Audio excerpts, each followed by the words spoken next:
strong, but they rattle like an avalanche. We advance, lights go out like a shadow. Soon as it starts, then it's over. Round of applause for the closer. The opposers know exactly who we are. We coming hard.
Strong, but they rattle like an avalanche. We advance, lights go out like a shadow. Soon as it starts, then it's over. Round of applause for the closer. The opposers know exactly who we are. We coming hard.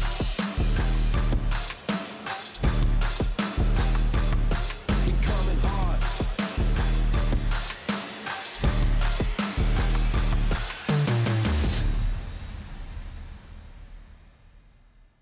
It's showtime, it's your time. It's game time, it's go time. You got one shot at a gold mine. It's showtime, it's your time. It's game time, it's go time. You got one shot at a gold mine. It's showtime.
Showtime, it's your time.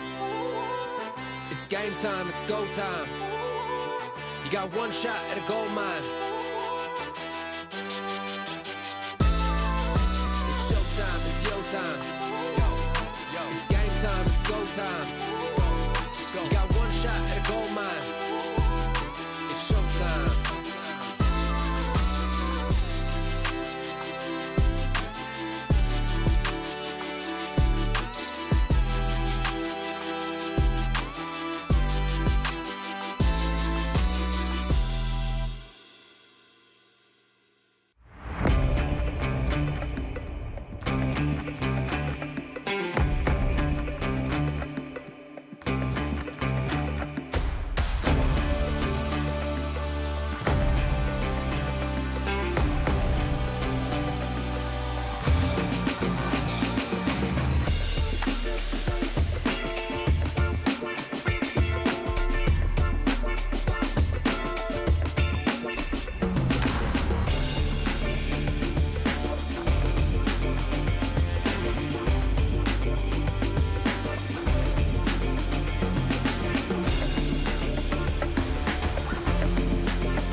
Your order is here. Oh, thank you, thank you.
time.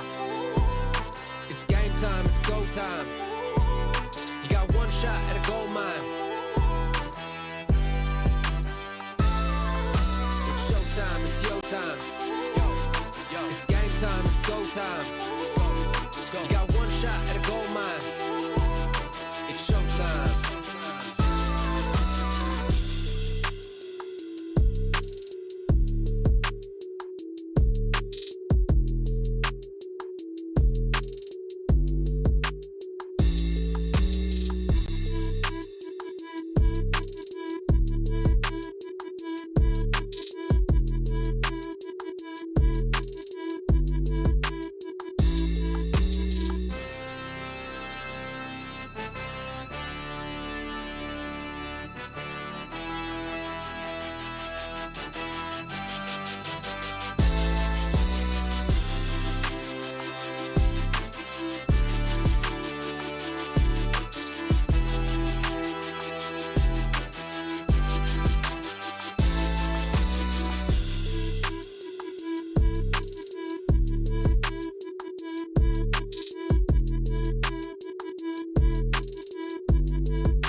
showtime, it's your time. It's game time, it's go time. You got one shot at a gold mine. It's showtime, it's your time. It's game time, it's go time. You got one shot at a gold mine. It's showtime.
Compared to Phase 1, more and more names keep joining those top spots here for Phase 2 as we are, inch by inch, having all of these teams so close to one another fighting for that top spot. Joining me to my left-hand side is Max Moon, the man himself. Lovely purple hoodie, actually. I like that. How are you doing, buddy?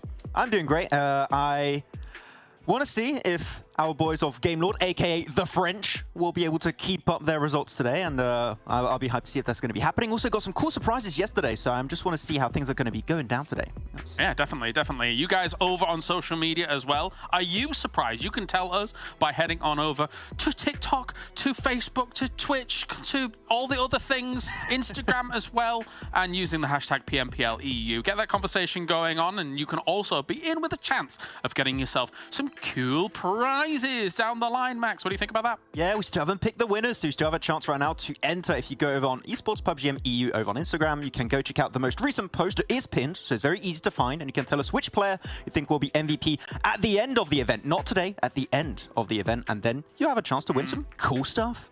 Yeah, there's going to be a lot of names in contention, I think, considering how even things have been. And also, you guys, it's even for you guys as well over at home, because you can check out the survey and you can tell us your even unbiased, well, probably biased opinion about what you think of the show and everything that is going on here for now. But that is kind of the janitorial duty done. We've swept things up. We're good to go. We're ready for the main course here, Max, because the schedule for today is as follows. We have got ourselves 2 Sanhoks, 2 Erangels, 1 Miramar. So the jungle, a big focal point for today. I can't believe you lied to me during the rehearsal. You said there was going to be 4 Vikendis. I was like, oh, I'm going to love this. But no, there's only going to be no Vikendis today. That will be for tomorrow. But yeah, double Sanhoks. KONINA Power did secure himself a chicken dinner on that battleground yesterday. It will be interesting to see if they can do well on that one once more. And I'm still waiting for that Shockwave resurgence on Sanhok. That has yet to happen. So I want to see. And also a cool Dark Project rotation on the boats, on the boatation, that we haven't seen in a while. So I'm missing that. Yeah, we've seen some other teams try and go for it, but haphazardly not really have much success. And we'll see if that materializes once again here, Max. But Max, if you could materialize us some telemostration here to talk about one of the moments that we've seen here throughout the game so far. Yeah, I was just actually talking about KONINA Power on Sanhok, so we're just going to do exactly that, Kalash. Nice. We're going to be talking about that game. So, of course, KONINA Power, you're looking at their position completely uncontested on the eastern side. That's because they're one of the very few teams on Sanhok to drop on the east, and that's already something that's such a good setup for circles like this south of Paradise, because you know you're going to be uncontested on the east. No one's going to be a major issue for you, so you're going to be pretty much on your own over on the eastern side. And this is actually one of the good plays of KONINA Power that allows them to win this chicken dinner, because if you're a Sanhok veteran, you know that all of this area, it sucks, okay? Nobody likes it. Nobody likes going around here. You got a few snakes. It's not fun. It's not a good time. So what you can do two options, which is option number one, what KONINA are going to be currently playing with, which is playing that ridge line because no one's going to be contesting them over on the eastern edge. They can just take a few shots, gather information. They're going to be super safe for the long run. But that's not the big play I want to talk about here for this telemonstration segment. It's going to be actually the position just south of Paradise Resort, which is going to be those little rocky terrain hills, and especially on this circle shift, what you see, you've got this big scuffle happening over here between Nexus and Unicorns of Love. That is a very bad circle, but still gets the point across. That Nexus, Unicorns of Love are going to be fighting for that position, and KONINA Power, what they know is that if they want to have a position of advantage in this circle, they need to wait for the fight between Nexus and Unicorns of Love to end, which is currently unfolding. Boom, Unicorns of Love go for the push. The moment the fight ends, which surprisingly enough, Nexus win, but the moment that fight ends, KONINA Power instantly go for the push-up as 3-man, get control of that high ground position out. All of this rocky terrain is under their control, and what this enables you to do is pretty much just get full information on where all of the other teams currently remain. So everyone that's going to be in this position in the circle is going to be spotted out, and you just cannot escape them. You can take easy shots thanks to that third-person perspective. So pretty much, this is something you can apply in your own games. If you are playing in this kind of terrain over on Sanhok, play these rocks. They're pretty good. Yeah, no, absolutely. Thank you for that, Max. And it does surprise me when you see these kind of moments around Paradise Resort where Unicorns of Love, for example, they're in Paradise Resort, and I do feel like there's some urgency about them resolving getting out of Paradise Resort fast towards the south to also potentially play that location. Because if you're stuck in Paradise Resort, what are you supposed to do, Max? It's death. Yeah, I don't understand why teams stick to that position for so long. Unless the circle ends in Paradise Resort, then I'd understand. But in that case, we saw it didn't happen. And going to the rock south is a good play. I mean, Nexus had a good idea. Unfortunately, only 2 players could transition. I think that if Nexus send all 4 players on that little hilltop, I think it's a Nexus chicken dinner. But there's a really clean third party happening from KONINA. They're able to sweep that chicken dinner away. All right, well, thanks for that. KONINA Power looking good in Sanhok. Let's take a look at them looking good here on the broadcast.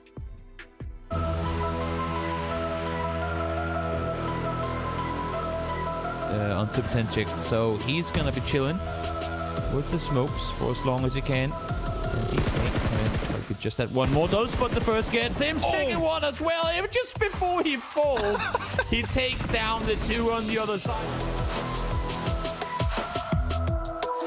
Hillstra, you got Team Doom doing a Hillstra, Terminus of Shockwave doing a Hillstra, and also a player from Major Bright Clan. Definitely things to keep in the back of your mind. Eastern Stars, last player Gabahala, just trying to make it. Oh no!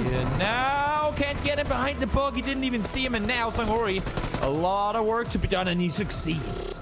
The thing I was talking about, Toby, they're just waiting for the teams to be forced this way. This hardship is massive for KONINA Power, so intrigued to see.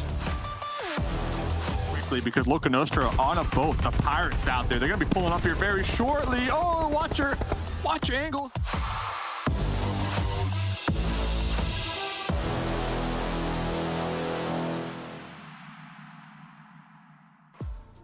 Good stuff overall. Let's hope for them they bump up the leaderboards here and able to attain a higher position as time goes on. Now let's cast our minds to 2 teams that are continuing to impress, I think, here in Phase 2, Max, as well. ARR and GameLord have been able to have a very respectable day yesterday, especially, I would say, leaning over towards ARR, who were able to clinch a victory here from GameLord in one of the first games. Yeah, on that first game with especially Elementrix and Tapok being a really strong duo. Said it during the interview. Tapok is pumped to be playing with Elementrix. They're just an absolutely amazing fragging duo on the side of ARR. And it seems like during the first phase, there was a lot of question marks, as you mentioned, because this team never really had this kind of experience playing in this PMPL. But now I feel like they're a lot more comfortable, willing to be aggressive. Tapok with an amazing spray down with that AK. And we were like, wait a minute, that was really good spray. Okay, surprising stuff coming out from Tapok. But they were willing to be hyper-aggressive, go for these pushes eventually. So I'm happy we're seeing that coming out from ARR. And GameLord, when you're looking back at their previous seasons, I think they were a team that was very stuck in their own ways. Very aggressive team, but not very rotation-based, but now they're willing to make these big plays like we saw pushing on the side of Gladiators to get a really strong compound, almost secured themselves the win, which was taken away by ARR, but it seemed like these two teams have significantly improved as the phase went on. Yeah, absolutely. As you take a look at the final moments from that first game, and we move on a little bit further here, as you say, kind of that power duo almost for them, with Tapok kind of leading the charge.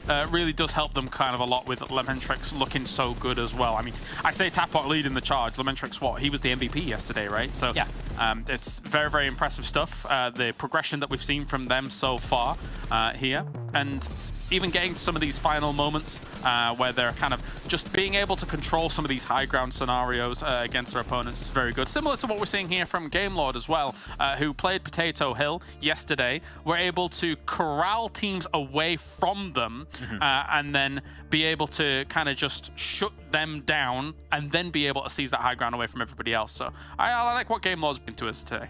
And I'm always happy because normally when you talk about Gamelord, the two names that come to mind almost instantly is going to be always Navallo, Victor. Robs has really been putting on a clinic throughout this second phase so far. So I'm stoked that we're seeing three big fraggers out there. Akashi still being the IGL. He's not supposed to be this big fragging powerhouse, but he is putting his team in good positions every time. So Robs is definitely popping off. But when we're looking at the top 5 players so far in this phase, Elementrix, especially because of what's been happening in yesterday's first game, not too surprised, he is currently leading the charge here. It looks like a wax statue there, does Lementrix. Well, that jawline, it's been chiseled. But yeah, I mean, a handsome boy, I guess, down all things said and done here. It's always good to see, we've mentioned it a few times actually, Kitsune also up here from top 5 players. It bears repeating that oftentimes when you have an IGL, they're usually not the guy that's going to be putting out big numbers, etc. and things like that. But Kitsune definitely stands out as one of the outliers for that kind of messaging that we normally send for that kind of role.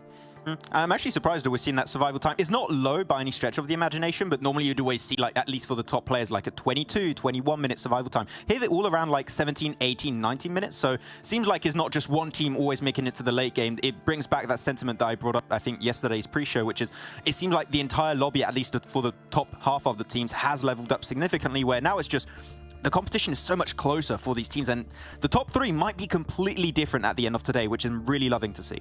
It could quite easily be, considering how close it is up there. It is very down to the wire, and a lot of that today will rely on Sanhok results. So let's take a look at how things are going for these teams on Sanhok, because for the most part, it's still MADBULLS being able to kind of run away with things, being the top performer on Sanhok. I believe they were top performer on Erangel as well. So, I mean, they're very likely, Max, to try and bump up towards that #1 spot today, considering they're not quite there. There are a few teams above them. Yeah, I do expect that to be the case. I mean, they're still so good on Erangel and Sanhok. And the thing is, we even saw it yesterday, MADBULLS, even if they go out early in, like, I'm talking 10th, 11th, 12th position, they're still picking up like 6, 7, 8 elims, which is why MADBULLS are so scary. With this new point system we had this year, it's just going to be bringing up so many extra points every single time. So they're still highly relevant, and we said it's so close towards the top. I wouldn't be surprised if MADBULLS at the end of today, if they're feeling hot, if they're feeling good, to be the new first place team in this second phase. Well, let's take a look at the overalls, and we can stick on this for a little bit longer than we normally do, because I'm hearing that we're a few minutes out from the game here, so bear with us, guys, whilst we take a look at the overall standings for this phase. Now, we mentioned it at the end of yesterday, Max. #1, 2, and 3, absolutely neck and neck. But the thing that's really cool about this as well is that, quite honestly, if you're 4th through to 8th right now, you could easily have a great day today, bump up yourself to #1, because it is so close here in phase 2. Exactly. I mean, you could see anyone towards the bottom even of this first page, like your Shockwave, your Gladiators, Excuse Me, and Sly Europe, which are 2 teams that I think came as a little bit of a surprise, was how dominant they have been in the second phase. They could be at the top of this one, and these bonus points are pretty important and could also set you up pretty well when it comes to the PMGC points. I know they're not announced yet, but like, we're not going to joke around, okay? It's probably going to be the same system, so those points can be super important as we head in the full season of this year. Definitely a few burner teams, unfortunately, at the moment for them. And, you know, yesterday, I was asked the question for the 4th time. No. Is MUERTE a 10th place team? Then they fell to 11th. And now they've fallen to 12th, Max. This is, quite honestly, been a bit of a disaster here for MUERTE, who looked so strong in phase 1. Yeah, I was looking at their survival time, and it's so low compared to their phase 1. I think they lost like 3 to 4 minutes average overall. So yeah, I'm not sure what's happening with the MUERTE. We're not seeing the setups from Discrim and Malloy, even though, as I said during the interview I had on Tuesday with Discrim, he was saying the morale was still pretty good for the team. They're feeling good in this lobby. Yeah. I don't know what's happening, really. It might just be the other teams have been playing just so much better. It's just so hard to make a name for yourself in this lobby now. But this drastic of a fall-off is very surprising. So I do hope we can see something from them here.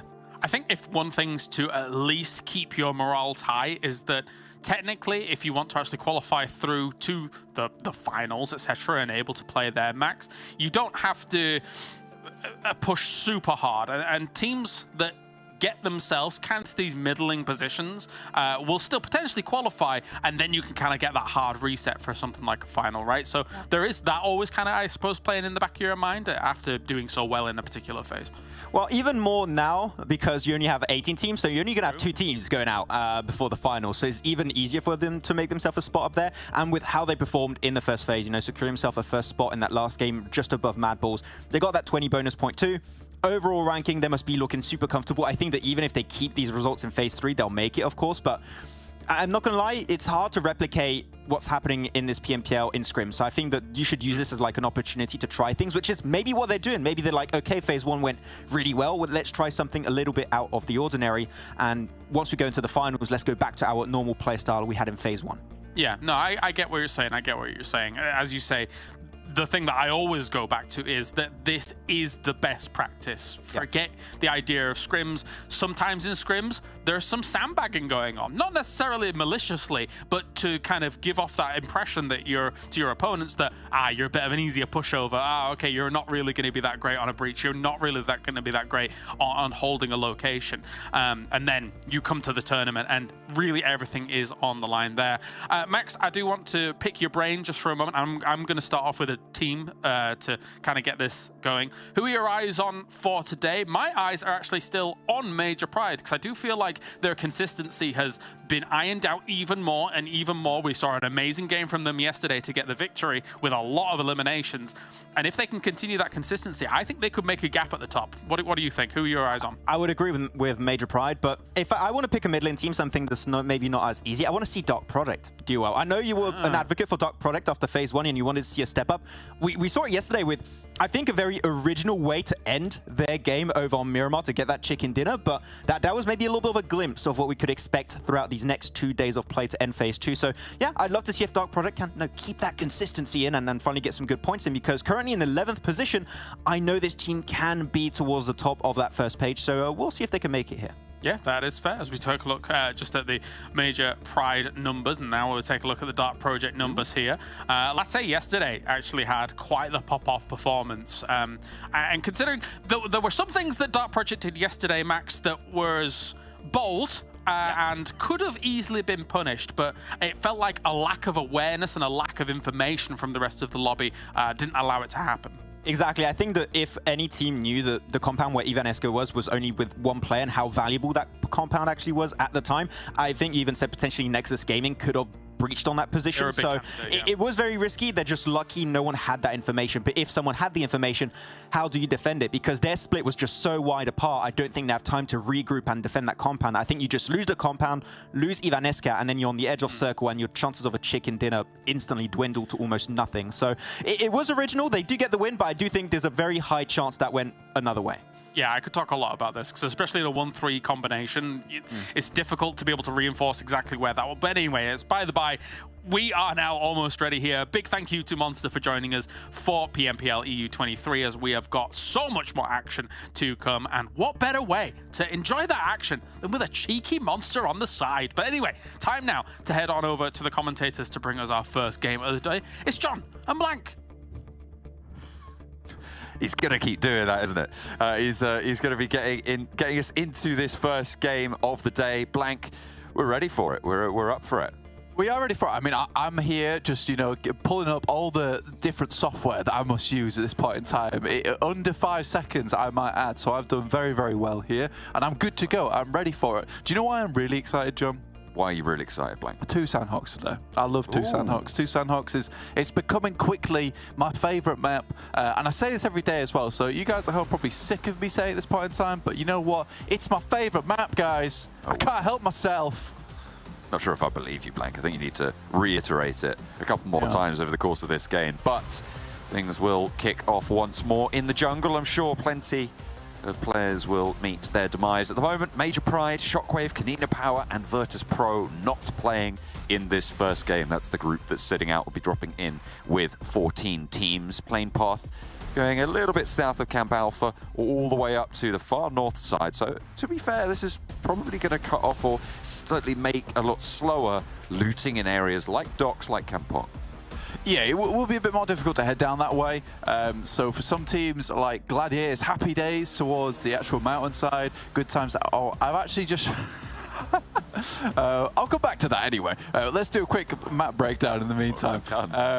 Excuse me. Heading over towards bootcamp.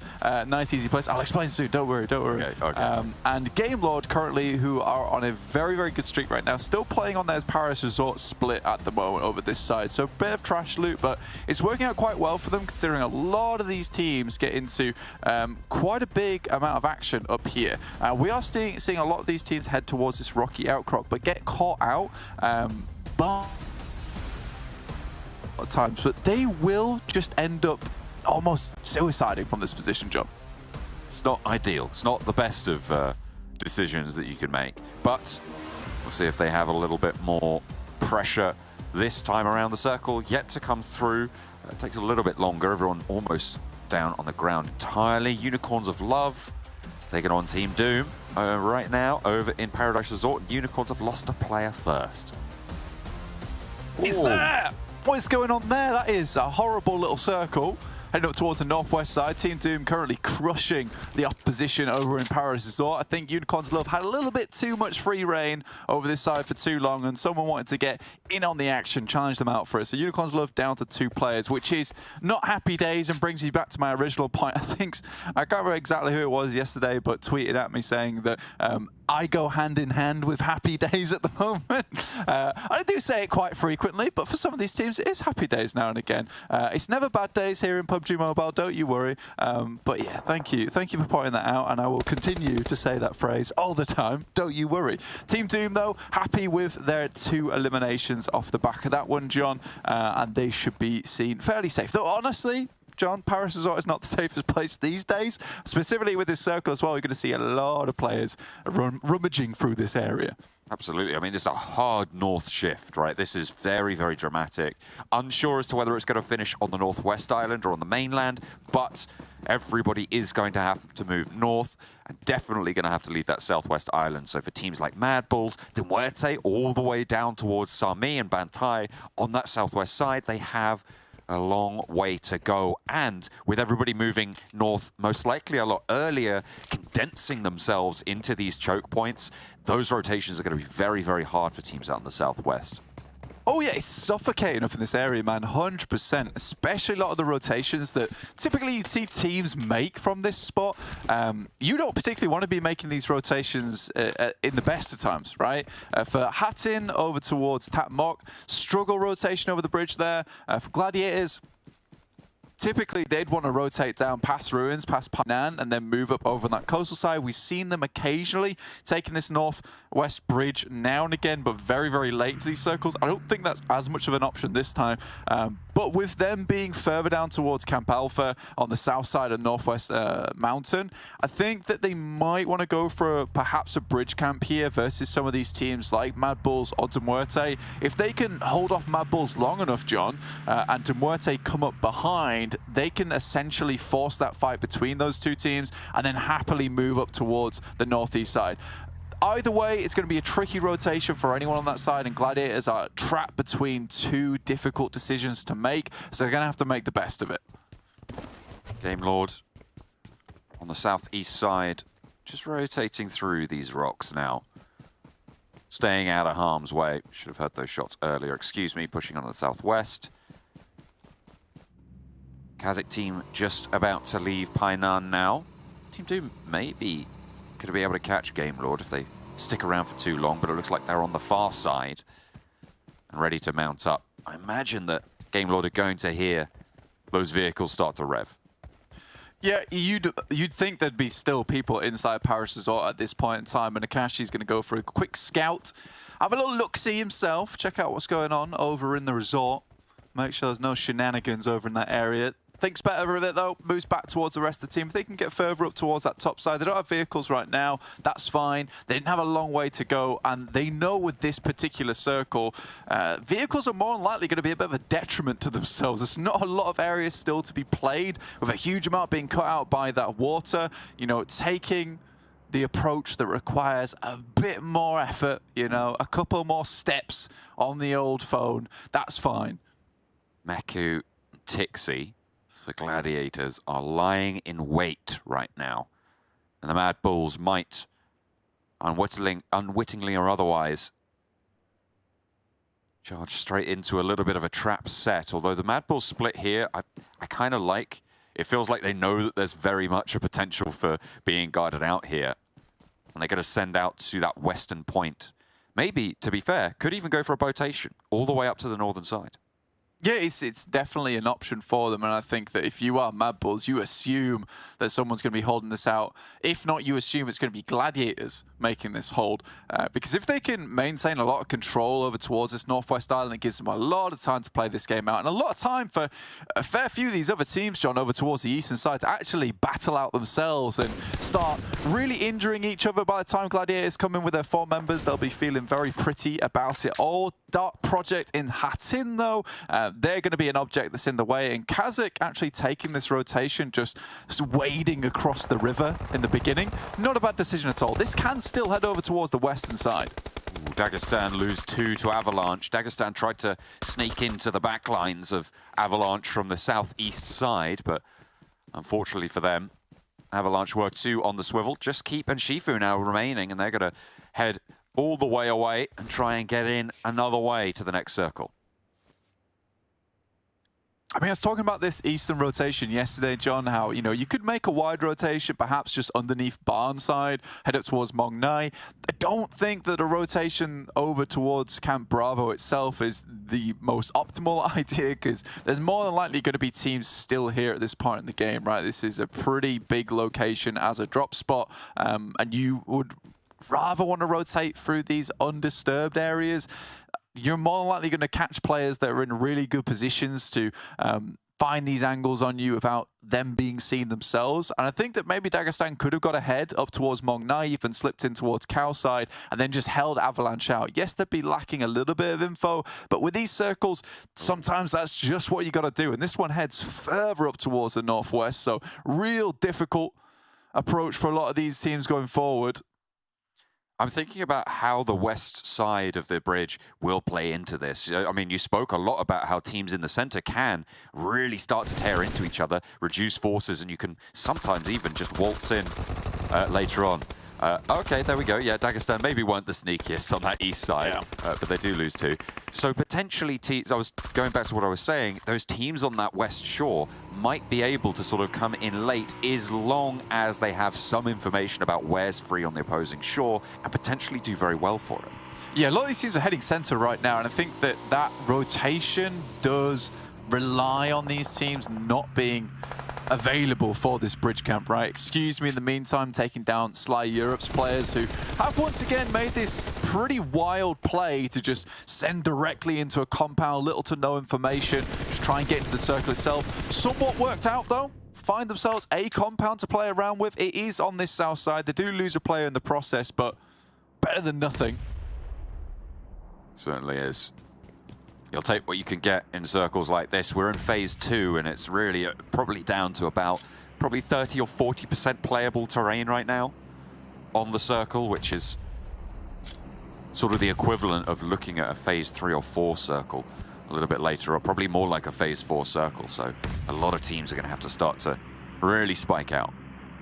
Yeah, you're going to get crunched on. So Dark Project and KASIK team have both made this really early rotate over towards AAR and across the bridge. You can already see Dark Project is losing players for Ivaneska, and AAR kind of have just taken themselves out of the main running towards the center and instead opted to try and pick up as many eliminations over towards this western side. Remember, AAR is currently in 3rd place. They're doing some fantastic work, and again, they're a scrappy team. They love to be in those infights over towards the underworld side of things, so they're happy to just keep fighting on that western edge, see how things go. If they get a lot of eliminations and they go out early, doesn't really matter because they've already got their points count for the game. That's what you're looking for. ARR, in fact, taking shots over to... More shots over towards Dark Project. Nice knock there. Mihi up towards Eastern Stars. Sorry, not Eastern Stars, Nexus. Saw the names and had a flashback, but no, we are in the present day. It is Nexus. Doran, Keme from up the hill. Kapahala as well. Just trying to skirt around those shots. ARR have taken Elementrix as a knock here. Tapok moving up to try and get that res, but the hillside will just cover them off. Interesting shots through the ground. Directly on target as well, but we won't speak much more about that. AAR, though, on the other hand, over towards that northern side, did take that knock over towards Elementrix. That's fine for the time being. Dark Project did get a couple of knocks their way, but they took a little bit more hurt there than AR did. Now forced back over towards Hatin side. Elementrix gets back up, finishes another player. They're in the water. It's a bad time all round. In the meantime, Game Lord fighting tooth and nail against MADBULLS. Zerich takes damage but hits the deck, stays safe. Victor gets the reload off on the UMP, but the breakout wide from the MADBULLS has him a little bit on the ropes. Narvalo getting raised up there just about. A nade over the top on towards Robs. That came from the off angle, I think. Fleeke has been taken down, but 2 players from Game Lord are now out of the mix. A res is possible over onto Robs, but Victor is down as a backstop. Narvalo up high on the rock. Needs to find Frozen, needs to find a forward position. Victor trades this information over. The res came through onto Robs, and Akashi is there. The auto shotgun is good, and the heal came through as well. Robs is super low to the auto shotgun, but a double breakout wide is good for 1. Unfortunately, Zerich is there to pick up the slack. Chulika being low for the MADBULLS will force another heal, but this circle will push them further. Yeah, MADBULLS backed off a really high grenade here. Actually bounces quite well, could do a little bit extra damage and does enough to send him out to the side. Zerich will pick up that knock off the back of it. Very well placed nade too, and Akashi has to once again try and bring his teammates back into action. Just 1 Molotov left there for Chulika. Narvalo is up the hill as well, which is why Chulika and Zerich can't move forwards on this. These reses can come through from Akashi. Gladiators are getting cut down as they try and send into the center. In the meantime, MUERTE have a better time of it on the southwest side. Game Lord want to keep themselves going and pull themselves back together. Narvalo is such an important position here. He cannot afford to take a knock his way. Yeah, pretty much backing off both these players from making any outside angles onto these teams, or at least onto Game Lord themselves. They do just about get back up on their feet. Stage 3 at this point in time, so not as deadly as Stage 4, where things start to get a bit too dicey. For comfort, Victor just healing up as best he can, whilst Rob sends downhill. Zerich realizes that this is a problem. We'll try and send away just a little bit. They are ahead of Game Lord in terms of getting towards the circle, and Zerich is actually pushing further out as Narvalo finds that inlet. Dagestan with their duo are a little bit closer to the center here, still near Paradise Resort as it catches a little bit of the circle.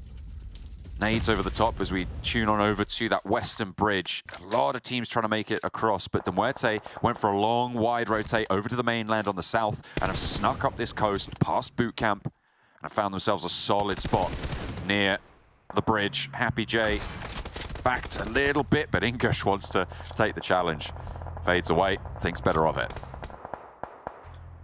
Yeah, KASIK at the moment, holding on this bridge side.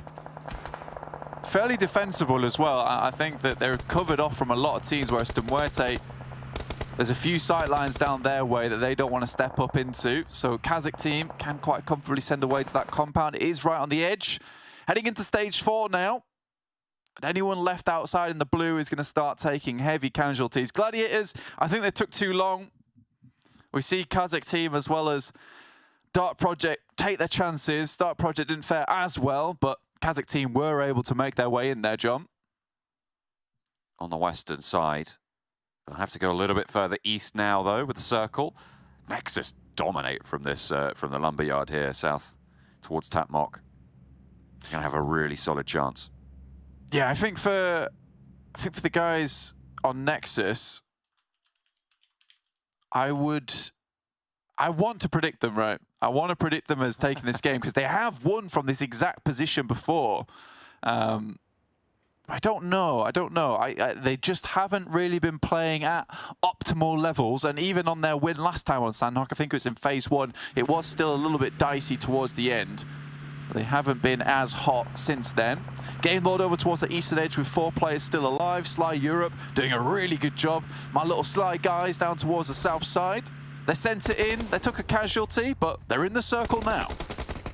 Rolling on up to the engagement. Excuse me, want to defend. A lovely nade over the top towards Striker. Slows progression just that little bit. Ingush around the back. I think they nearly catch his ankles there. A trade with the shotguns is good for Ingush, who wins that one out against Black. They both managed to land the first shell, but the second one was there. The lovely nade to keep the teammate alive, and it's not really going well for anyone as KASIK team have ARR now to worry about, who have shifted that southwards direction. Beck has laid bare to it as well, but look at her find cover on the wall. KASIK himself will fall. And now, excuse me, trying to get these reses, trying to pick up the pieces. Yeah, AR doing a really good job from this side of the map on the west. Cleaning out teams, looking to continue that sweep round. Just very, very well done. And they have held out that western bridge really, really nicely. Took a moment to dip back in, get some rest before they had to continue their approach over towards this eastern side. I think that they have been in the right fights at the right time so far. And 6 eliminations for the Troubles. Elementrix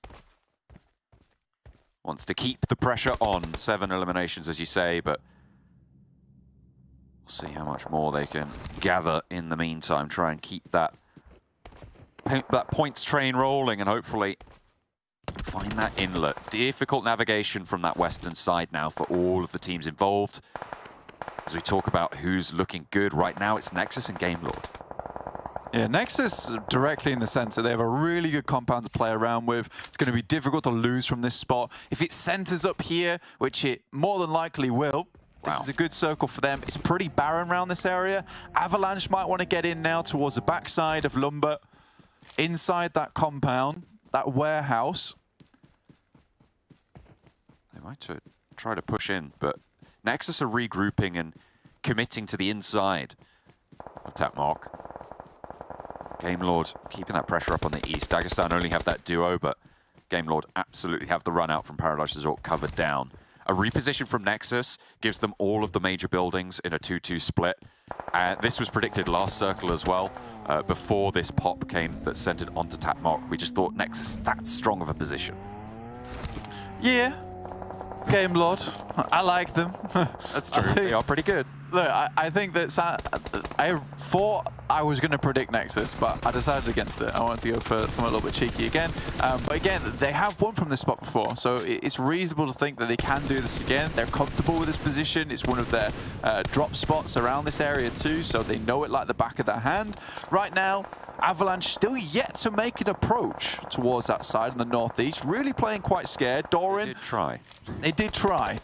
Doran takes down Elementrix. So AR left down to 3 players now. Not the best news. Yeah, 1 player from Avalanche tried to move in, did get just cut down. Elementrix, as you say, also eliminated, and Tapok even taking shots across towards Titati, so that northern side is fighting off against one another.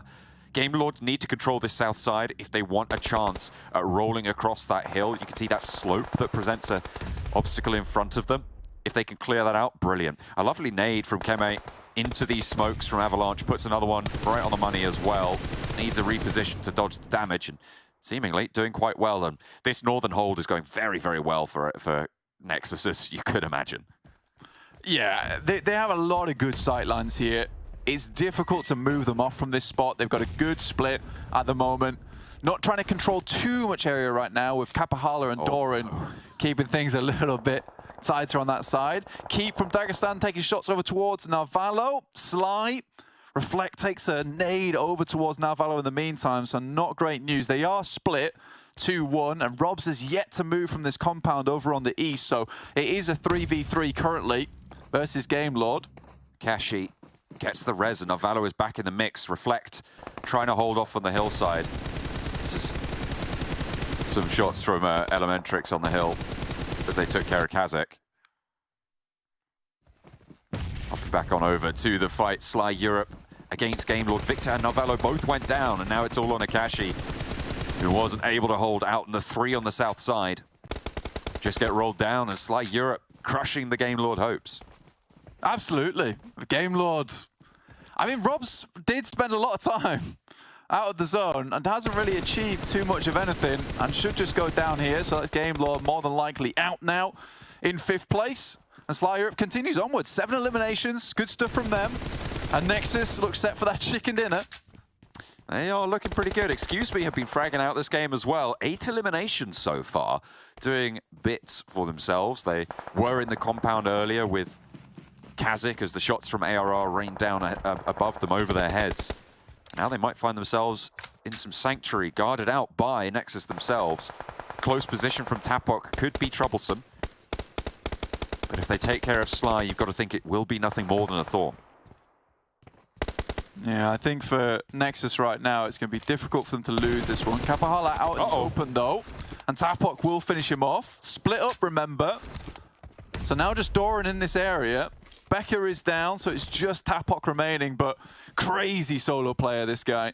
Yeah, he has done such strong work for the roster. Octavian got to take on that challenge, though. Kemi is there for the instant refrag. Oh, he saw just a sliver of the helmet there. The nades coming through as well. Utility, really. Kapahala taking heavy fire right now. If you bring them down to 3 and you lose that southern portion, it's all of a sudden not entirely out of the question. Tapok launches nades back, 2 more in hand. Octavian forward behind the lumber pile, and Keme and Octavian both will have to march on. That's a beautiful nade, and Keme is going to have to now take the 1v1 out for the challenge. Tapok doesn't take too much damage, and across the way, he gets down Tapok. What is this man made of? He is absolute steel and iron amongst a field of wood. Absolutely taking Nexus to task. They're going to have to earn their chicken now. There's no utility on Nexus' side. They had nothing to clear him out. That's your biggest issue. And Tapok's running in with 4 grenade. Octavian keeps moving forward, assuming he has nothing left. Now it really is between Excuse Me and Nexus. Or maybe Tapok from AR, who knows? He knows exactly where he is, but he just doesn't have nades. I wonder if I think he has one to drop the nades through. I don't think he had anything in the reserve, but is Kapahala dropping a nade through to give that over to the teammate? Tapok is going to have to move. If he just gets inside to the wall of the warehouse, he can potentially challenge this. He gets across the open door as well. The res came through. Kapahala is back in the mix. A stun grenade here to try and leverage against Tapok as Doran tries to peek around the side, is losing out the challenge. Kapahala finally shuts it down, and now it's a 2-horse fight, but this is way closer than Nexus wanted it to be. Yeah, I mean, they're in a rough spot right now. They're on the edge of the blue. It's going to keep pushing them in. Excuse Me don't have any cover to speak of, but it's Nexus who's moving out into open ground. Couple of smokes down currently. Could be the difference maker.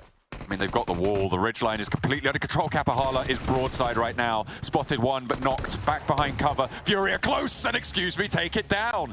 A massive backstab coming through from Tapok takes care of almost 3 players from the Nexus stronghold, and Excuse Me are there to pick up the pieces once Tapok melts in the face of overwhelming odds. I mean, yeah, again, it comes down to it is if you don't really have much going on there and you just send for that central spot without looting anything at all, you're going to get picked apart by one player that has nades because they kept moving up. Octavian, as well as Keme, assuming that he'd run out of nades, run out of utility, but he hadn't. Still had 4 in the back pocket, and he took his time as well. And he knew as soon as they started running, he had to pull the pin a little bit earlier a couple of times, so the nades weren't as effective as before.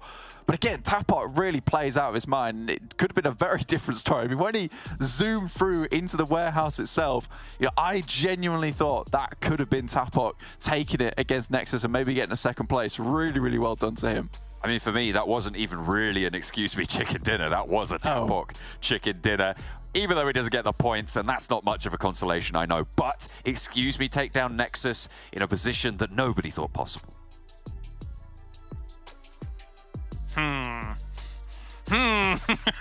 What to say? I don't know.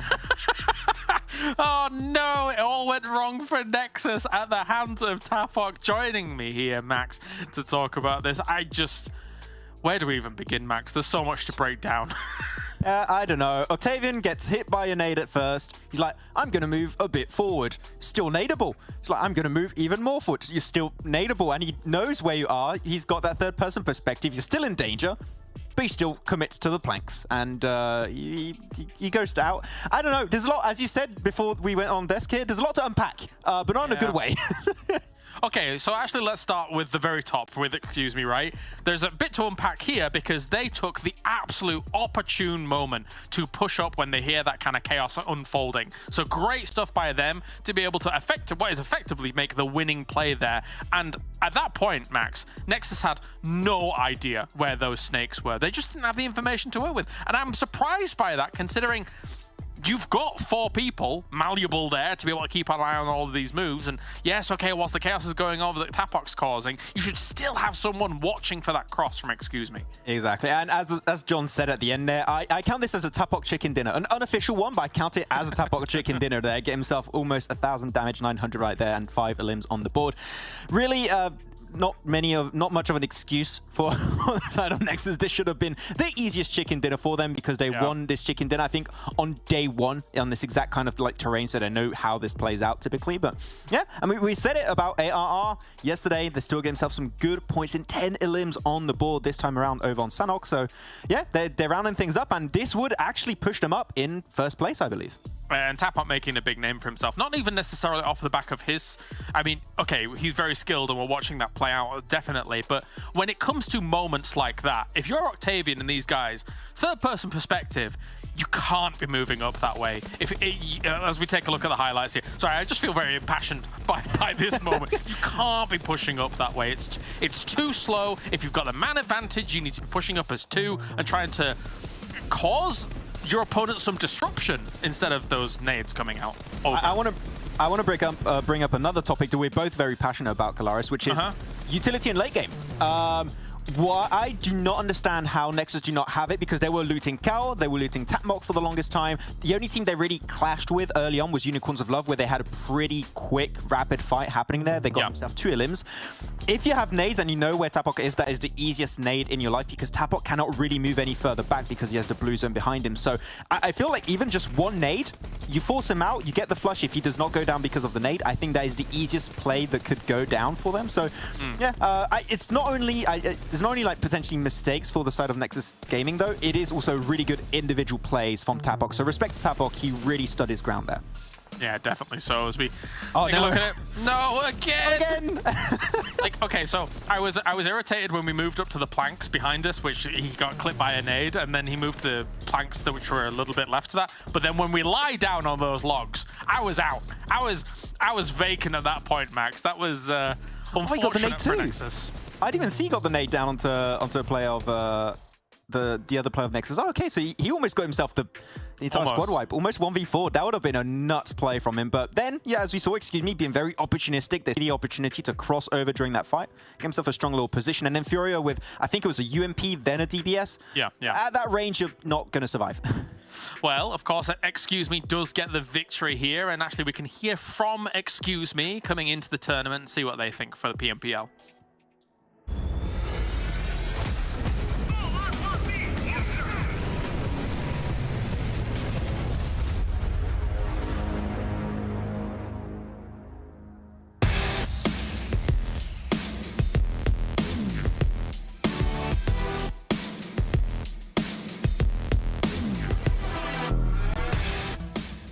Welcome back. It's time for another player interview here for PMPL EU Spring 2023. This time I'm going to be joined by Beck from Excuse Me. Beck, thanks so much for joining me. How are you feeling so far in the event? Yeah, I'm feeling good, amazing, fantastic. Perfect. I mean, I can definitely say your second phase has been looking fantastic so far with 2 chicken dinners. And actually, I want to ask you, from phase 1, it's been a little bit of a rough start in this PMPL season, to now the second phase where you guys have got 6 top 5 finishes, 2 of those actually being chicken dinners. What have you and the team worked on internally to now meet these new results? Actually, we didn't change any strategies and something like that. The first phase we were just a little bit lost. So this phase, we're coming out, you know, and we're feeling much better. So yeah, and of course, 2 chicken dinners gave us some good boost, so we can for further games, you know. I can understand how 2 chicken dinners would give you a decent boost, but on the broadcast last time, we were asking you on that interview about, you know, that drop that you were having in Picado, the fact that you changed that drop location. Now that you have the time to play and also have a few days break, do you feel like that overall has been having a really positive impact on you, and will you keep this drop for the remainder of this event? Yeah, we will continue to play like the way we played yesterday. Yeah, so nothing will change. I think we'll be in the same year.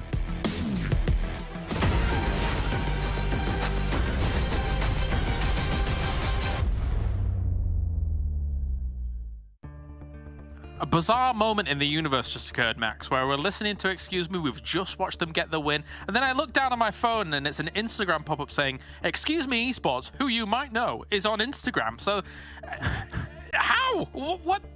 This is witchcraft, Max. Is this what you're doing? I'm not sure. If it's social media, it's probably me. I don't know, actually. You think got himself on Instagram? You've got to follow the boys. Yeah. I guess so, yeah. I'm being told I have to. They just won the game. Anyway, let's take a look at the overalls coming in. ARR is #1 here. If you would have said this to me, Max, midway through phase 1, that this was going to be the occurrence, I'd have called you a liar. Well, I didn't think it would happen this quickly, that we would almost have a completely different top 3, except for the side of Game Lord that's still up there. But now you've got Excuse Me and AR Esports that's just moved up, and Excuse Me being actually a new addition to this top 3, while Major Pride did fall off a little bit. But Major Pride did not play in this one, I believe, so they're just going to be, get himself 4 matches in a row after this one. As towards the bottom, I mean, Unicorns of Love, I still have a glimmer of hope, but it's just not meant to be. I think it's sad times. Oh, there you go. Sad times for some of those teams down towards the bottom. Not too many points being revealed for them just yet here in this phase. However, maybe they can boost things up a little bit as we now move on to the grassy pastures, of course. It's Erangel. Let's head over to John and Blank. We are going over to Erangel. Indeed, it should be a great time for all involved. We'll see Major Pride coming back into the fold as well after their hiatus from the last game, having sat out because that's the group that was not playing. Good news for them, bad news probably for most other teams in the lobby, Blank. Yeah, I mean, typically they have a break at the start of the day, right, and get revved up, ready to go, and then they come in on that second match, and it's absolutely all guns a-blazing. So this could be a nice game coming through from Major Pride. AR, yep, 151 points, first place.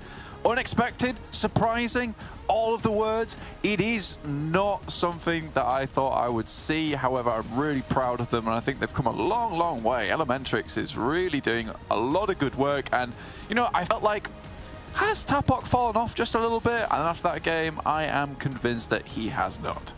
No, absolutely, still as strong as ever. Elementrix currently this phase's MVP, overtaking Robs from Game Lord, and Tapok is in 5th place on the MVP rankings for this phase. So they absolutely have stepped up as a duo, as a team as well. I mean, the rest of the other 2 players are a little bit further down the tables. But they still absolutely sort of laying that groundwork. A little bit less prevalent, I would say, but it seems like these guys can do no wrong. A duo, an excellent show from these 2. 100%, dude. I do find it a little bit interesting, that last game, right? And again, I think Game Lord has a lot more potential in them that they can show us at the moment, because I do think they're trying to do a little bit too much at the moment, trying to spread their wings too wide.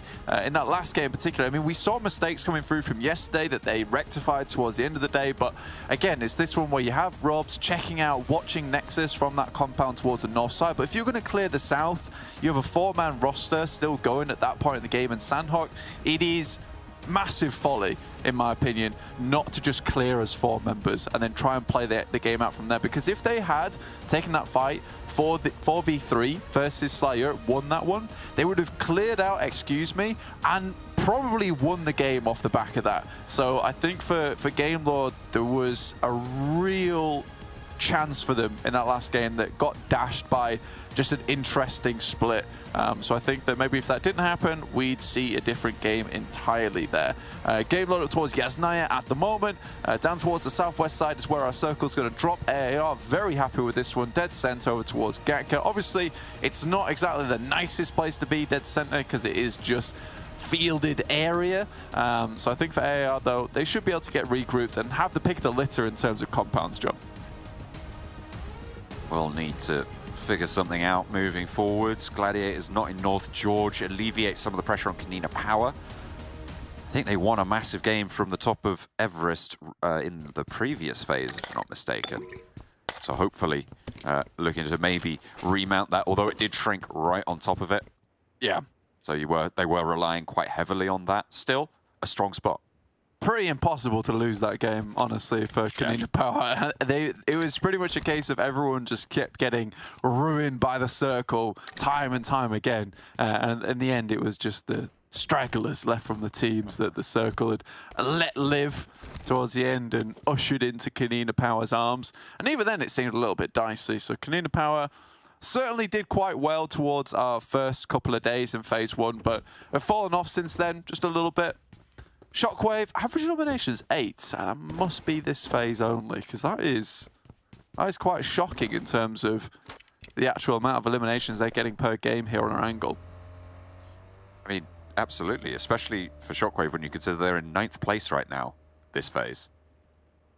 It seems like a bit of a specialist map coming through from this roster. I mean, this Erangel stats make a little bit more sense. 2.6 for NEXUS, 7th place on the standings at the start of the game. So to have a 2.6, I mean, it's a 7th place average, I think. Yeah, I'd say so, 100%. They're not exactly taking things to the absolute limit, but they're still putting up numbers where they can. They haven't fallen off terribly, but they haven't pushed up towards those upper limits as of yet. And I think 120 points is respectable in this phase, let's be honest. Game Lord, on the other hand, surviving quite far into a lot of these games on Erangel so far. And I think that when we look at Game Lord, there has been a real good improvement on their side. Again, just little things here and there where you can see some of these mistakes still glaring through the brand new shiny armor. Yeah, you see those little openings, and you can't wait for those teams around them to exploit that. They will be having to try and tidy those up, go back to the forge and try and seal those seams. See a lot of stats flashing up on the side. I noticed the Game Lord average was 7 eliminations on Erangel. They are currently the phase elimination point leader, Blank, with 94 eliminations. 2nd place ARR with 91. So they are very much an elimination-heavy team in this phase right now. Sat at 49 placement points in 3rd place. It is very much Game Lord looking to make statements here. Yeah, they pick up as many eliminations as possible. Again, I think that change has been a really positive one for them, because I think before they were far too afraid to get stuck in, get their hands dirty when it came to setting themselves into the circle, picking up eliminations where they can. They were just a lot of times stuck out on the edge, waiting the games out, worried about getting that chicken dinner, because those 15 points looked real good back in the fall split of 2022. Not so much anymore, that 10 points coming through. Big cut-off in terms of points taken away in terms of getting those chicken dinners. So for Game Lord, it's been a positive change because they've realized they're forced to change tactic or just sink. So I think this has been really, really good for them. Still in Yasnaya, they will have to move eventually. Most teams still just spreading out. It's a fairly kind circle. There's a lot of places to hide, a lot of places to go in this circle too. So most teams prioritizing getting as much loot on as possible, as we're seeing more times than not, that we're seeing that these end games are dictated by how much utility you still have on board. I mean, those nades came in absolute clutch for Tapok that last game versus Octavian and Keme, who had nothing to show for it. Barely a couple of smokes on board, and that would help them nothing other than bonking Tapok on the head with a nasty little canister. Yes, I mean, it's not pleasant, is it? I don't know if you've ever been hit on the head with a metal canister, but it's, you know, it's undesirable, I would say. Either way, not going to have the impact that maybe you would have liked. Over the hills, Zerich on the chase with Fleek in the driver's seat. Major Pride post up, and MADBULLS absolutely have to divert now. There's no way they can hold off against a team fire from Major Pride. Dagestan also rotating north of Pachinki, moving through this dangerous ground, treacherous to say the least, but MADBULLS seem like they've gotten to the hills. Major Pride are still 3-1 split, so potential. Oh my goodness me, Yen gets caught vaulting through the window. That's unfortunate. Second time there as well that MADBULLS have taken shots over towards Major Pride, almost connected on those shots, but not quite. If they'd found that shot over towards Yen, I think that they may have gone for the full engage there over towards Major Pride, but luckily for them, they're able to regroup. Nomi was left behind inside a compound, so it would have been a 4v3-2. So a good fight for MADBULLS to take, 4v2 there, if they'd found that initial knock. Fortunately, they just send away. Over towards the south side of Everest. Not a bad position to end up, honestly. Gives you a lot of control down towards that south side.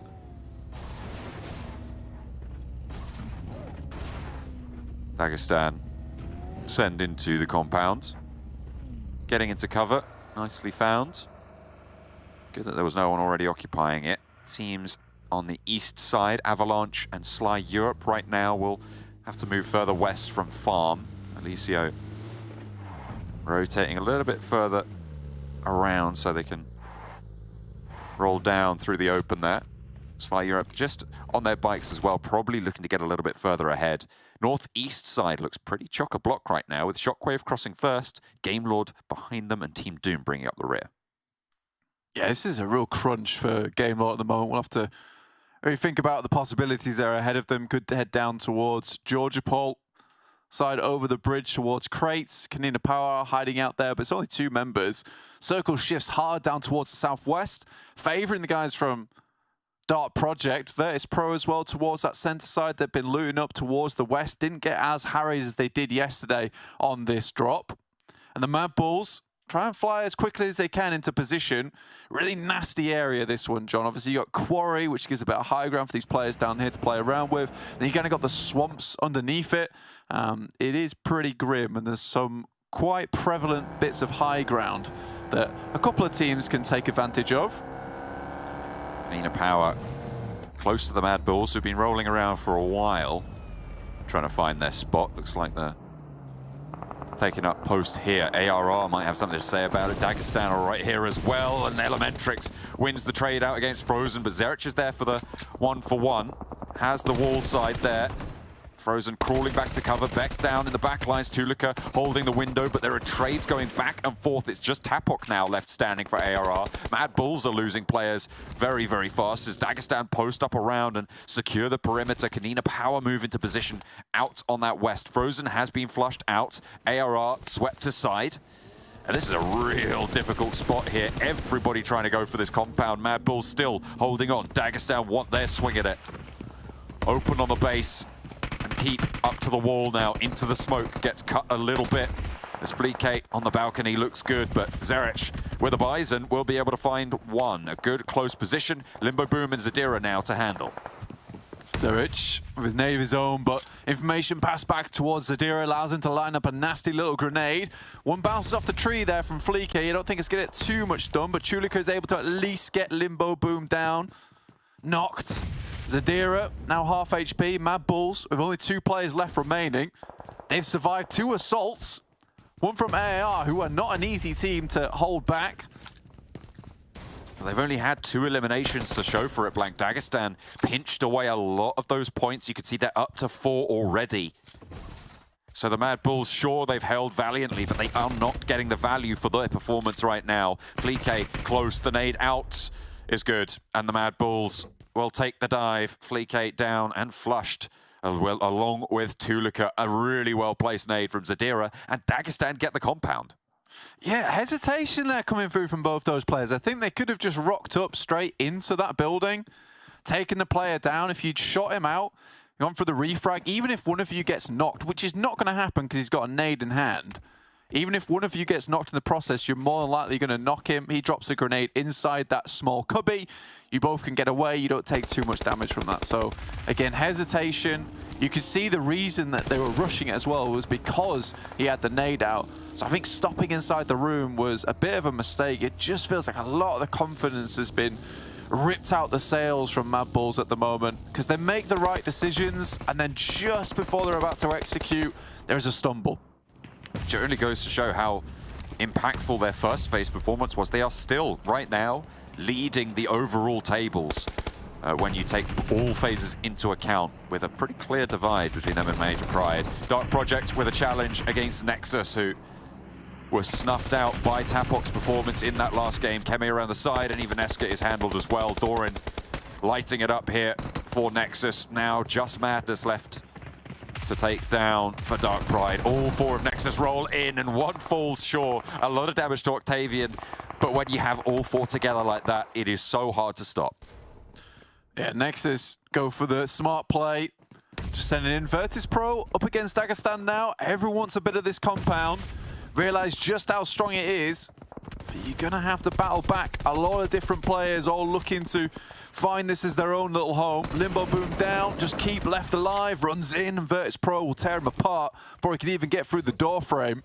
And that's the central compound that was so heavily fought for, in possession of VIRTUS.PRO. This is their signature style. Get central early, try and secure the points from there. Unfortunately, it hasn't really worked out so far in terms of those overall points earnings. 13th place on the phase, last phase.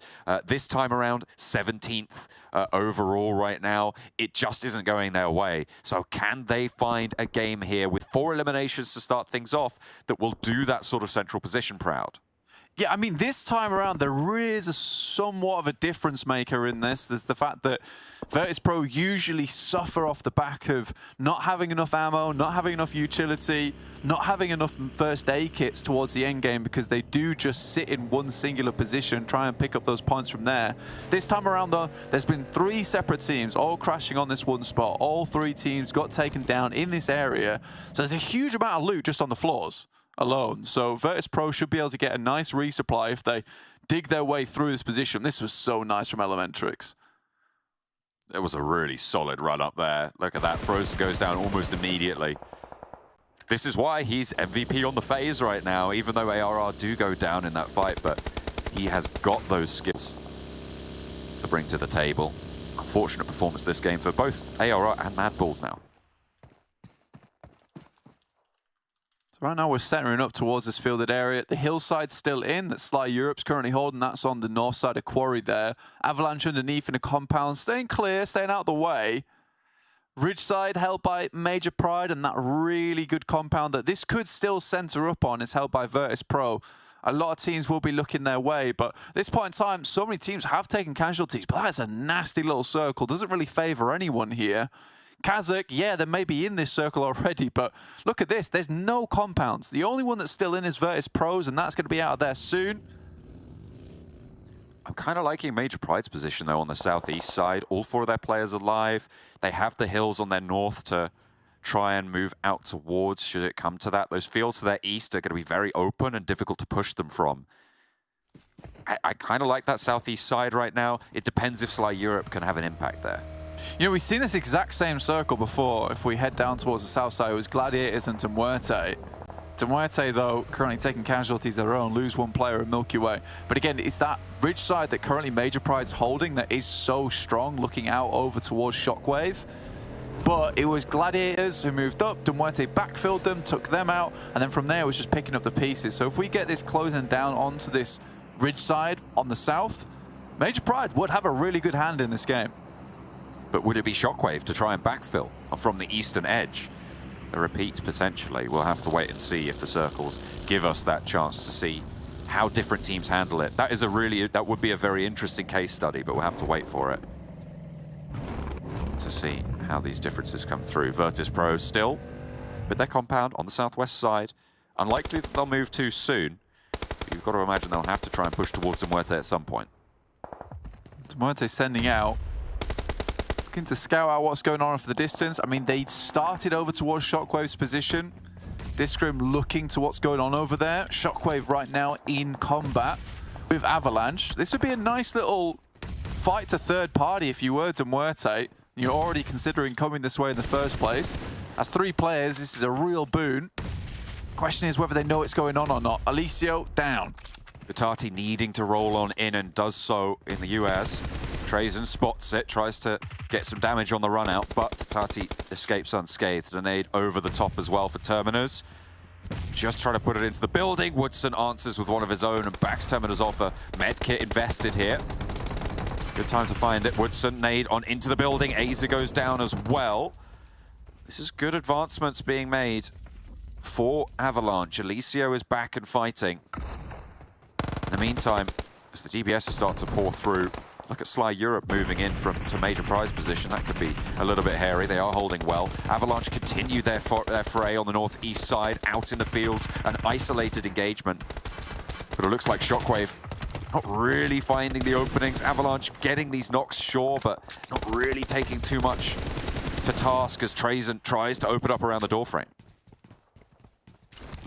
Woodson still alive. The fact that Avalanche got in here, lost a lot of players, but in the meantime still kept up, is pretty incredible. In the meantime, Sly Europe does go down. Major Pride hold on. I think they're down to 3 players now, though Effect got run over twice, the poor man. Not fun to experience that, but 3 players now on that southeast side. VIRTUS.PRO could potentially try and move over towards it.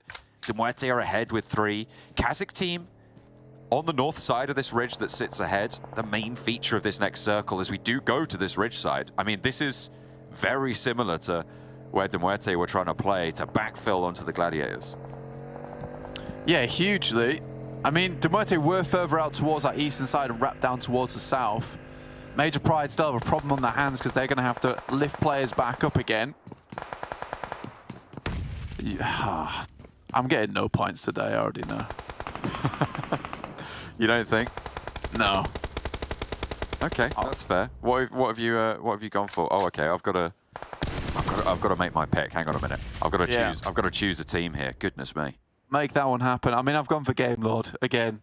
I think because they're good at fixing mistakes, right? They're good at fixing mistakes when they happen, and they really did fluff up last time that they played this circle, and they got quite far towards, I think they were either 3rd or 2nd place. But they know how this position plays out now. Fortunately, the big problem for them is KASIK's currently in their way, so they have a challenge ahead of them. They're going to have to overcome that. If they can do it, I believe. But in the meantime, this is a bit of a wild pick from me. VIRTUS.PRO on the south, trying to scout out towards Major Pride and their trio. Avalanche have moved forwards with their duo. MUERTE very, very split. Woodson will need to regroup. Avalanche. Full split. Yeah, it is. I mean, it is a very difficult circle to predict, I think. KONINA Power from the western side coming through as well as a prediction. Caloris, he did predict VIRTUS.PRO, but in the next boxes, he's also said, come at me, all of you, it's time. Is this the VIRTUS.PRO win? I mean, they're sending in 2 players over towards Major Pride's position. They can hold off against them. Maybe it's good. KONINA Power currently fighting up against NEXUS. Boladoy still alive, but not for long. And now it's a 1v1, I believe. Vash is locked in as the last player standing against Kapahala here for NEXUS. Potential to get some reses for NEXUS. All 4 of them are alive still, as Keme is the lowest on the health bars. Vash has the pin pulled. Kapahala opens the door, trying to bait out these nades, bait out this damage. We'll pour it around the side. Palucci takes so much there, and KONINA Power more than likely going to lose a player. Kapahala repositions away, and no more nades for Vash. Half HP as well, a little bit dangerous. No one too nearby to try and play third party on this. And they are playing a ring around the rosies now. Vash, could he get up there? I don't know if he has the vault on lock, as Kapahala burns away on the corner, forces the engagement to play around this window channel. A lot more damage over to Vash, but Kapahala takes a knock. Quick stim up, needs to get himself back into action. In the meantime, Game Lord's taken 1 casualty, still fighting off against versus the KASIK guys. Do finally finish them off, but will be down to 3 players now. Akashi throws a lovely little grenade, but this fight still continues. NEXUS had all 4 alive, but that's down to just a slim 1. And Vash may be even able to get this res here as Kapahala beats a hasty path forwards. Okay, does manage to cancel it, catches Vash through the window. Kapahala concludes the West End fight, but only 1 player remains. Game Lord now trying to move in on this north side as Avalanche catch them out. Circle moves down towards the south. I think they've overthought things again. The team of overthinkers here is Game Lord. Try and swing round the side of it. I think he could have just sent down towards the western edge. Play from there. But in the meantime, Avalanche just make this crest. Find one of them. Akashi goes down. And we'll just hold them out. I don't know where Game Lord can really go now. Naval are taking damage from the blue. South side. Take a look at this. VIRTUS.PRO maybe even trying to leapfrog ahead or get onto this ridgeline outside of the Major Pride position. Yen is at a backstop here, so there's 2 players forwards, and Yen has the outside angle. VIRTUS.PRO in a 4 versus 3 on the attack here, on the assault. They aren't in this next zone, which means that time needs to be spent to invest to get ahead somehow. You see of Hayes trying to scout out with this buggy. It's a dangerous approach to make. With the number of crates on the floor there as well for Major Pride, they are looking pretty plentiful on supplies. Yeah, Major Pride are still okay in terms of the location they hold. It's defensible, right? I think that's the main thing. Avalanche knows that there's still 2 players in this area. They're seeing them. I don't want to leave too early, understanding that this could be a backstab coming through from them. VIRTUS.PRO still just driving around, getting as much scouting done as possible, but not much other than that. Feels like Kapahala might have just been spotted there. VIRTUS.PRO most likely don't know it's only a 3-player team. They know there's players in this building. This is so dangerous. Avalo is just completely open. Kapahala, I think he has a sliver. No, not quite under the vehicle. Knows there's a player there. Avalanche guarding this valley cross. Ditati, yeah, he's lit it up. Victor, I mean, there's not a lot you can do there. Other than just win your firefight, it's not going to work out. Ditati lights it up, able to get the spray down. Game Lord out on the northern throws. And Blank, your run is not getting any better. I don't regret it, again. I mean, I regret that they crawled down the steps, which is like the most like contrasting color against a player. I feel like I could have maybe crawled down on the grass instead, maybe, and not thrown a smoke that just identifies your position. Not sure what Game Lord's getting up to at the moment. Again, back to this engagement though. Major Pride versus VIRTUS.PRO. We mentioned earlier that VIRTUS.PRO getting that massive resupply over towards that compound could really affect their end game. With 4 players still alive, there's still potential for them. This could be VIRTUS.PRO getting a win that they've been looking for a long time. And they did win their engagement, albeit basically a 5th party at that point in time towards that compound, but they made the decision, they rolled up, it was dangerous, and if they take the win, it's deserved. They have lacked the gumption, though, to roll up on the Major Pride position. They do not want to go for this fight. To me, it speaks of a little bit uncertainty. They don't need to. It's downhill. It's downhill. You don't want to push that. That's true, maybe. I mean, they're going to have to probably clear it out now, though, as Major Pride have probably a better angle moving along this ridge than they do. Can you imagine this is going to prompt the fight? Yeah, I mean, pushing this onto the Wizard Tower is really tough for VIRTUS.PRO, but they still control the ridge side, right? Which is the main thing for them. But for Major Pride, they don't have to do too much against them. Eventually, they're going to have to come out from this compound, which is that's when VIRTUS.PRO is going to try and catch the members off guard. The issue, I think, is going to be whether they can win their gunfights versus Major Pride. They've not moved ahead as of yet, and I think that is something that they should have been doing a lot earlier. And still just circling around this western edge. I think that VIRTUS.PRO, something they certainly have going wrong for them is just a real reluctance to move from a spot they're comfortable with. Crashing straight onto Nomi's position off. Hayes spotted up the top of the ridge and immediately knocked by Nomi. The players are not there for the backup. They're worried about the ground floor, but they need to be worried about the outside because there's nades starting to pour in. An excellent counter aggression position here. Nomi has so much value up on high, and VIRTUS.PRO are just coming apart at the seams on this push. Where are they? They are dismantled by Major Pride in a perfectly positioned defense. Well, I mean, I don't think they needed to crash that. I think that was a silly crash. They should have just got ahead and waited for Major Pride to have to crest the ridge or move down on the hillside underneath. That was just a bad push. We'll put it that way. Kelaris in the chat with probably a pretty good summary. That was utterly terrible. That play. Yeah, pretty much. He's not wrong. it went very badly.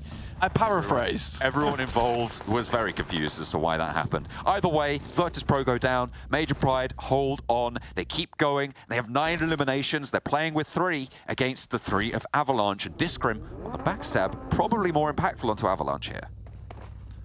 Yeah, most likely will go for one of these players onto Avalanche. I mean, you realize how strong these elimination points are. If you can find one, it doesn't matter if it's going to get you a ladder up at this point in time. Those eliminations are guaranteed. Oh. Hates himself, though. And Tatati still has no idea. Probably thinks it's coming from across the way. That should be perfect. There we go. Bursts right in his face. Chance to get that first aid off. The only one in the back pocket. Major Pride won't have heard any shots, of course.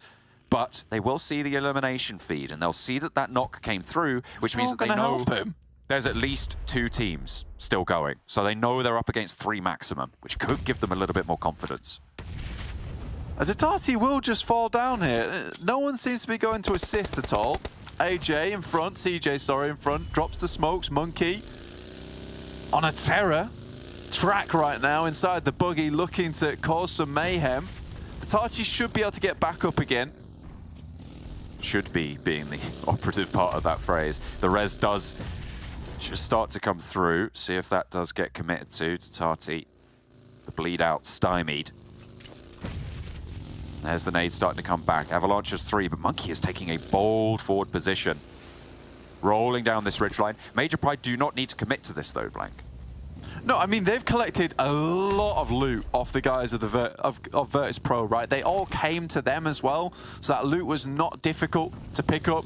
Woodson tries to go for a scout of his own. Monkey's just sending out to try and identify where these players are to make these nades a little bit easier to hit. Trying to take Discrim out of the mix, and Avalanche will be able to take that one away. Now the question is, who gets these first knocks? That looks pretty good. CJ takes a lot of damage and a lovely backup nade from Yen. Monkey, 4 nades in hand. Woodson behind that ridgeline. And Avalanche are being crushed against this blue. Spots the player going into the vehicle. Nomi gets the flush. Avalanche on 2. Try to roll down the hillside, and Woodson does get ahead of the curve, to be fair. But Nomi is on the trail and on track to go for this fight. A nade in hand, last in the back pocket. Woodson's there, spots Tatati further up. Woodson needs to be the thing you're worried about. Needs to get value from position now. 2 versus 2. Yen has the DBS to challenge off against, as will go for the spray. The rundown's there, and Avalanche may be trying to take it away here, as Major Pride now down to just 1 player up the top of the hill. It's Monkey. Woodson around the side. Is he going to be able to catch a sleeve? Repositioning well. Worried about the player in the buggy. Gets the first knock, but it's cut away, and it's Avalanche to take it back. A real bold decision at the end there to pick up the vehicle and just get the job done. Well done to Avalanche. I mean, that takes some real guts. I mean, Woodson was probably thinking, what are you doing in the vehicle, mate? But the buggy comes out in a big way. They bug out of that game with the chicken dinner just as fast as you like. What a well-played finish.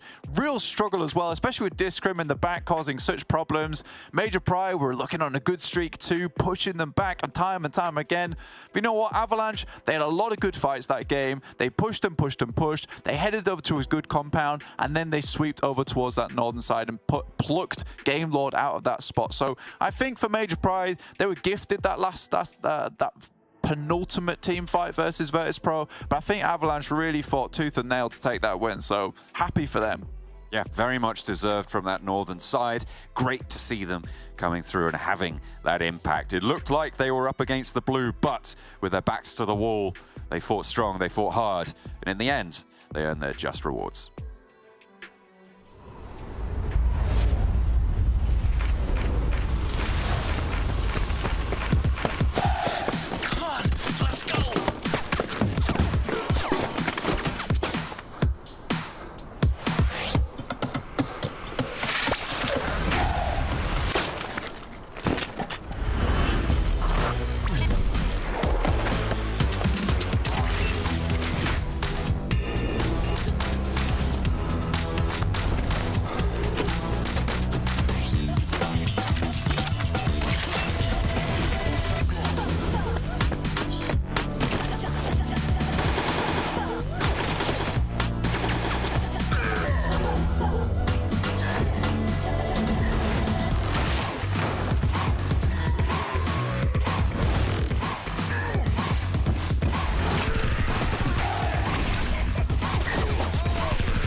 Your order is here. Oh, thank you. Thank you.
Doing it again, cheeky interpretive dance.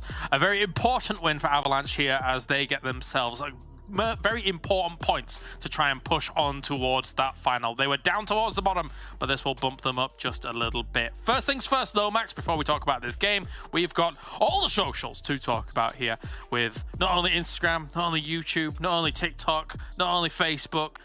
There's so many socials, and screenshot right now. Get yourself into the QR code. Use the hashtag PMPL as well. Don't screenshot Max's stupid face, though. That was... You're going to have to screenshot it. It's close enough to the QR code. You'll have to have my face in it. I'm sorry. Okay, I'll be in the screenshot. Ooh. It's cute skin, though. Ooh. Get the... Use the code. Do it. Yeah. Yes, go and use the code. Fantastic stuff. Max, you'd look great in that skin, actually. Just in real life. Yes. I'm not at all redeeming it right now. Give me... No, I don't mean in-game. Okay. In real life? Yeah. I already have that one. What do you mean? I don't have to redeem it. I got like a full set of that one. I look great. Okay. Thank you. All right, let's talk about this game because, well, I've got mixed feelings here, Max, as we take a look at the match rank. These two games today, we've had mixed feelings so far on the two matches played. It's been interesting, but as you said, I mean, only two teams will not make into the finals, and Avalanche was in that spot before this on the overall rankings. They were in 17th position with a total of 125 points. This normally should push them up in 16th position, so they're just barely enough to be able to make into the finals. So these 22 points are going to be so important for them. And Major Pride, if I knew Monkey was going to get rezzed, I would have predicted them, but yeah. And Avalanche pipped them at the post here as we take a look a little bit further down. Again, you know, John was correct. I did, in those boxes, right? VIRTUS.PRO, come at me, all of you, it's time. And quite honestly, it could have been time, but it wasn't time at all.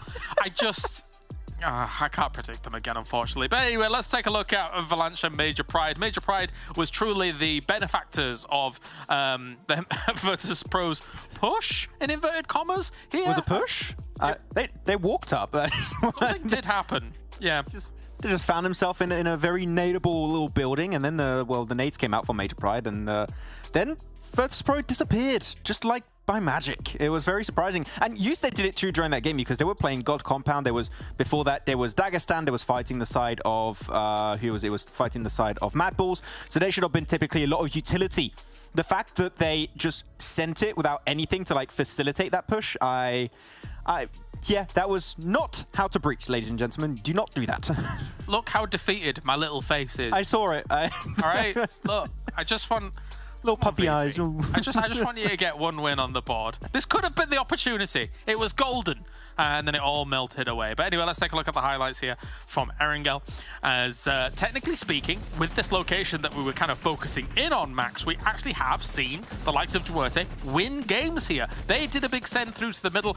Didn't quite materialize, but Discrim was instrumental at almost ending Avalanche's opportunities towards the end.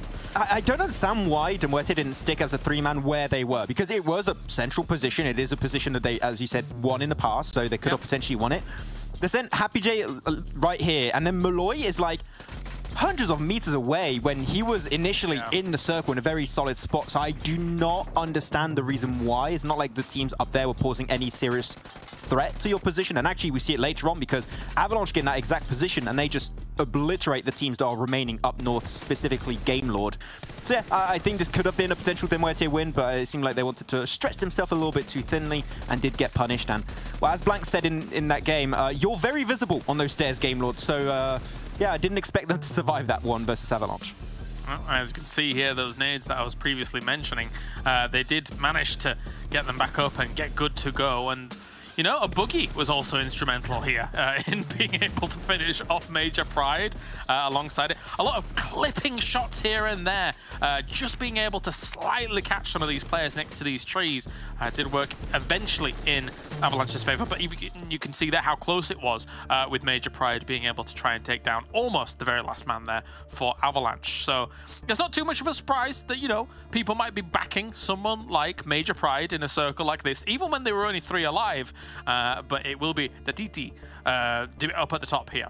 The DT, but I'm sure if you have Salazar watching, he's got DBS and also a buggy finish. He would be smiling right now. He would be happy watching this. But yeah, Dati, one of the only games I think we're seeing players of Avalanche being like top in terms of eliminations and also damage. And I said it, Woodson, I think, is a player that has been underrated in the past and I think is still a very solid player. It's just we have not seen Avalanche make it pretty much ever in these late game positions, like down to the podium finishes. At least we haven't seen it as often as I would like to with a roster like that, especially with Alicia, right? There's been back-to-back MVP, and like, sure, it's been a long time ago, but individually, these are players that can perform, but it's just the team play is just not present right now. But, you know, a win, as we said, very important for them to hopefully secure their spot in the finals. Yeah, it has felt in some moments for Avalanche that I'm going to wildly speculate here, but it feels like the team's a little bit disjointed sometimes. The communication has not quite been there for them to be able to push that on. But again, that is speculation. There's no speculation about who's #1 though. It is Major Pride now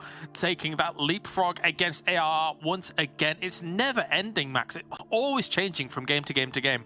Yeah, because it's just so close at the top. I'm loving it. I really prefer this phase compared to phase #1 because the top teams that were like pretty much decided already. Here's just big question mark who's going to be the top 3 after Sunday. And excuse me, they had just a little bit of a taste, Colaris, of that top 3, but now they've already been kicked out by Major Pride, unfortunately. And as we go down just a little bit, Avalanche, you know, as we said, with those points climbing up in 13th position, that could give them a little bit of extra bonus points in the finals if they do make it.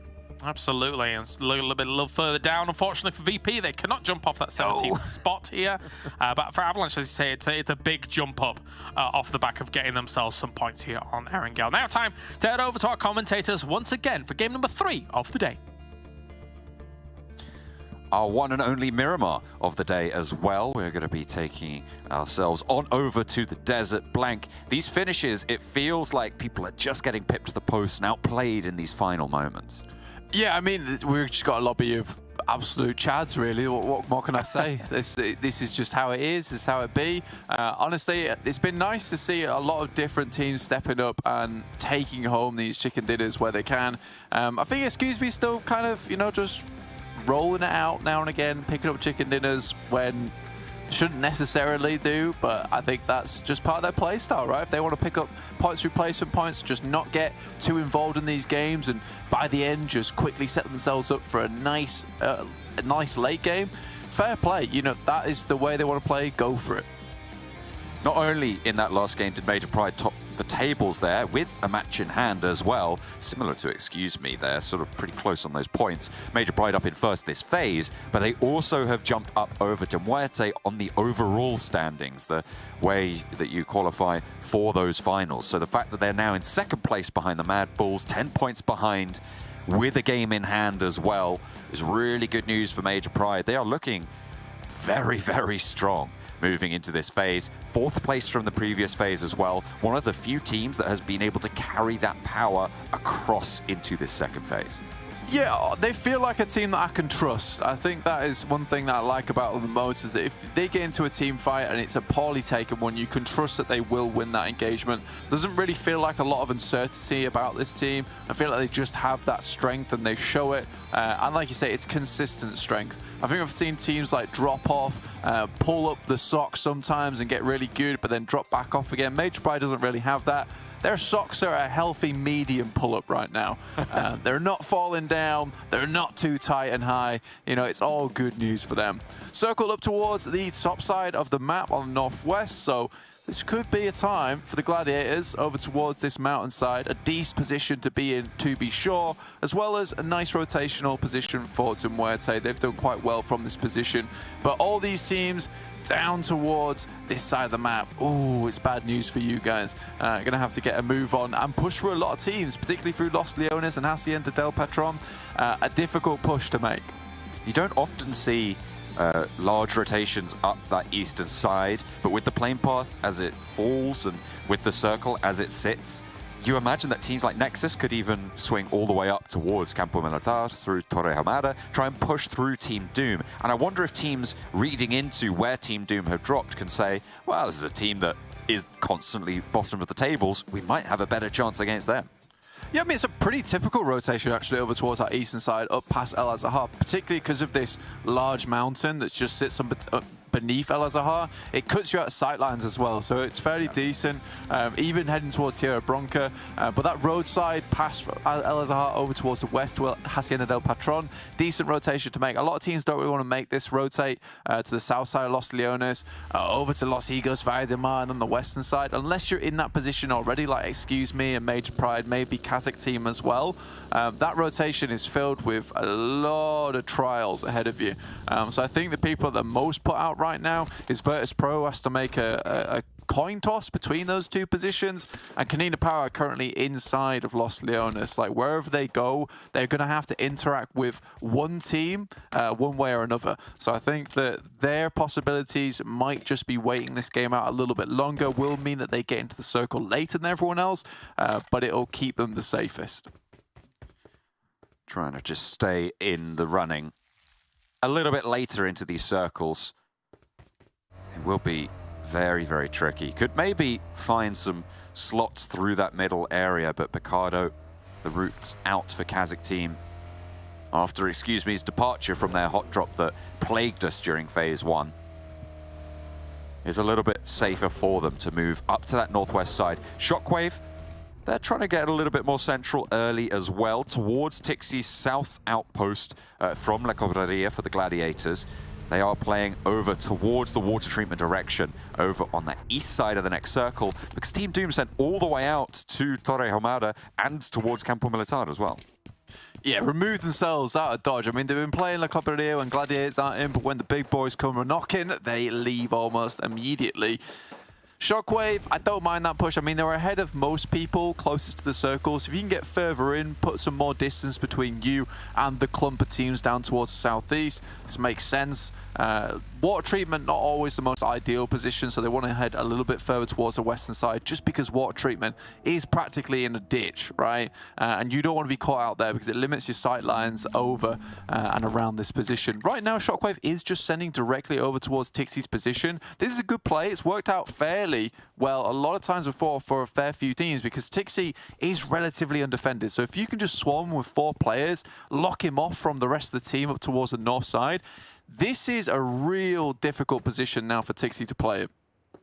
He is absolutely isolated. The question is, how far around does SHOCKWAVE go? Are they going to maintain this roadblock in the way? Because they're still in the vehicles and they haven't stopped just yet. Tixie, you can see him repositioning his buggy to be less visible from the SHOCKWAVE position. Worried about their spots. You can see he's checking the opposing hillsides as well. Very wary, and rightly so. Doesn't even want to peek now, as Gladiators are going to make their way a little bit further south and try and poke their nose in. Yeah, this is a cool rotation from SHOCKWAVE as well, because this is a decent compound to play in, but it's one that usually Gladiators would regroup on top of, and they haven't quite finished looting as of yet. So for Gladiators, they had a slow start there because they were already in the circle. They're not expecting anyone here this quick, but SHOCKWAVE makes the executive decision, you know what, Gladiators don't usually regroup until a little bit further in the game. Let's skip the majority of our looting phase. Just head straight here with whatever gear we can find off the get-go. And now Gladiators are in a decision, right, where they're forced into a decision where do they make an alternate route? Do they try and retake control of this mountainside, of this ridge, or does TixI just come back down to them? It has really put a spanner in the works of their gameplay. Looks like Gladiators are going to move out to the west and try and find a route through Crater Fields themselves to maybe hold the compounds that sit underneath the hills from TixI. He can be more of a backstop as they look out across the rest of it. We'll have to wait and see how they're going, because right now they are a little bit too split to say. Dark Project further southwest, coming from El Pozo, just leaving on the north side. You can see Wait trying to climb up the side of the wall there, having to do a 3-point turn on a vertical surface. I'll never get tired of this. Oh yeah, the old sticky tires. This is the good one. We love to see it. Again, it is proper frustrating now though for Gladiators, because they have a position. They had a position on the map which is dead center, such a good spot, a game-winning position that couldn't give you that chicken dinner, as well as a lot of eliminations because you just look down on everyone from that spot, high and mighty. But with SHOCKWAVE sending here so early, now they have to refigure out a plan and also try and excavate a difficult position on this side of the map, because SHOCKWAVE's just jumped the gun and taken it before they can even figure out what to do next. So real unfortunate position now for Gladiators. In the meantime though, MUERTE coming up against Major Pride, who have made their rotation over from the western side as we talked about earlier. We assumed that they would come into contact with MUERTE though at some point.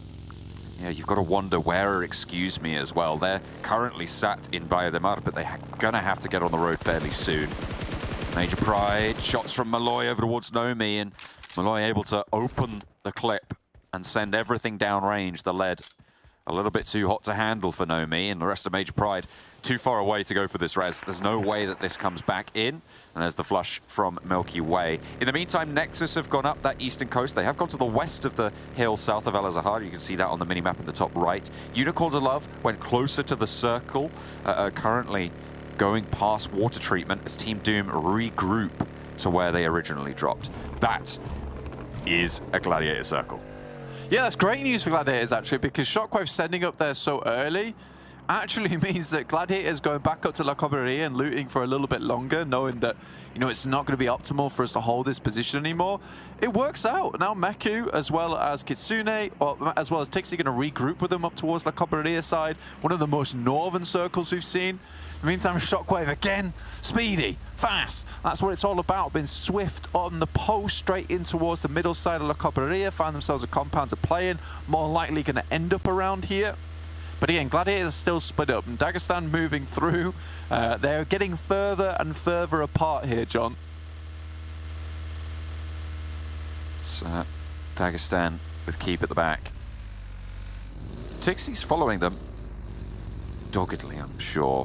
Trying to stay out of dodge for now. Where did Dagestan draw short is the question. Okay, there's backup. A duo. This regroup is being made very, very hard. Everybody in the way. La Cobraria being isolated. We've seen circles finish around this area before, up in the northern side, and Gladiators have dominated. That massive, massive mountain in the background there. That mesa is such a valuable piece of terrain to be able to hold out sightlines and control a lot of ground. Yeah, it's really, really good. Again, I think that this is made more difficult just by the fact that I think Matic and Kitsune expected to be regrouping with TixI and Meku, not the other way around. They have officially made it happen though. They watched the rotation from Dagestan, slowed it down a little bit, and then sent off towards that western side. They assume that western side is going to be a little bit more clean, particularly because MUERTE, excuse me, a lot of teams are most likely going to be rotating over the western side and will be held up by each other. In the meantime, TixI is even able to get himself a loot crate on his way out there. Dark Project needing to hold off the double run up, but might just be too much to bear. One is good. Dark Project do have backup here, but Happy J gets the flush. Malloy down, sure, but in a somewhat resible position on the western side. Ivaneska backed off and can't go for the shots to flush just yet. Madness and Wait are rallying in for the backup as Milky Way is rolling through to try and get some more pressure and stop the resupply from Dark Project. Isolate these players, take them down when you can. Discrim across the way as well, doing a lot of work, but is handled by Ivaneska, who wins out the trade. Yeah, it's going back and forth here to MUERTE, trying to keep all members up and alive. Discrim and Malloy down, just Happy J and Milky Way left. Happy J really has been stepping it up tall for the MUERTE squad so far, playing Scour and Fragger at the same time. Ivaneska, last up, will take down Malloy in the process. Moves through the smoke here, tries to pick up a bit of a resupply. Circle heads down towards that southeast, which means that Shockwave have made a couple of marvelous decisions so far. Extremely chuffed about the whole scenario.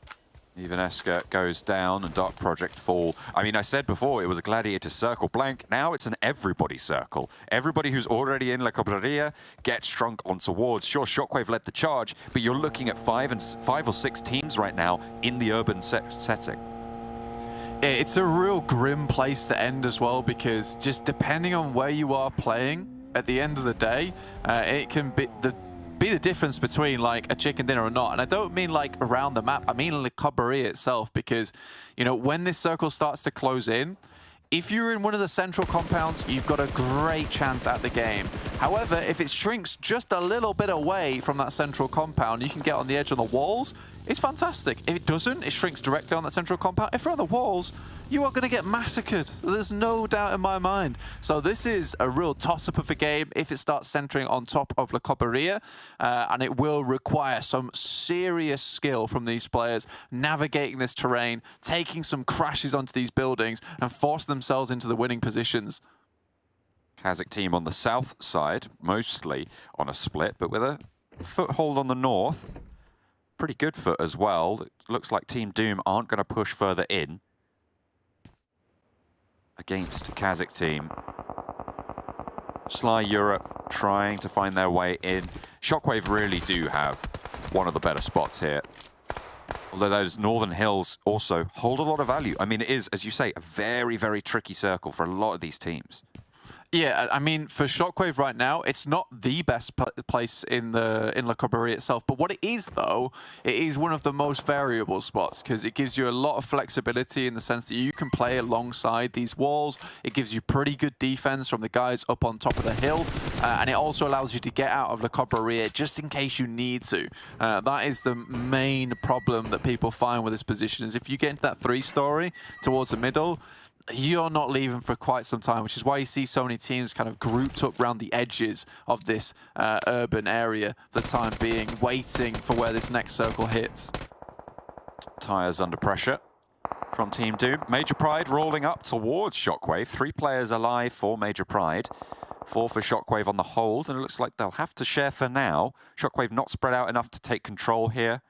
Still that wide spread to the north for Gladiators. They're waiting for this circle to go again. Yeah, I think for Gladiators, this is still fairly decent. We've seen them play from this position before, down towards this compound, or at least this area, where they're able to get off the hillside with vehicles, post up against the long wall, and then play from there. It doesn't always necessarily end up in a win for them, but it always ends up in a good game. And I have seen some pretty squeaky matches where I think Gladiators could have won from that spot if it wasn't for the circle being so dodgy at the end.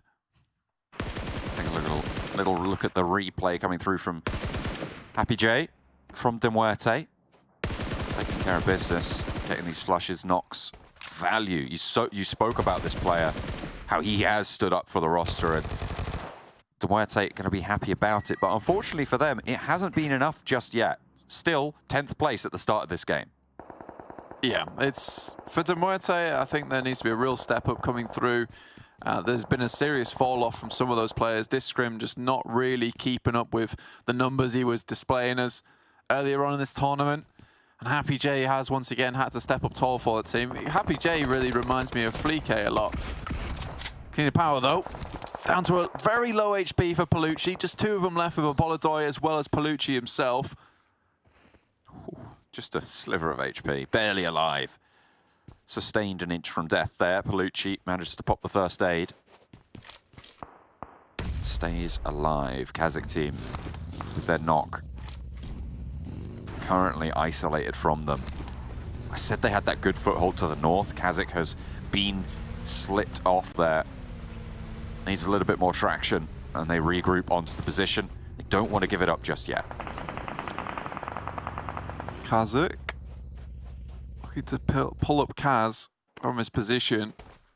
Did get knocked earlier. The other player been taken down by KONINA Power as they tried to move further off to his western side, away from Team Doom. Comfortably holding right now this urban finish.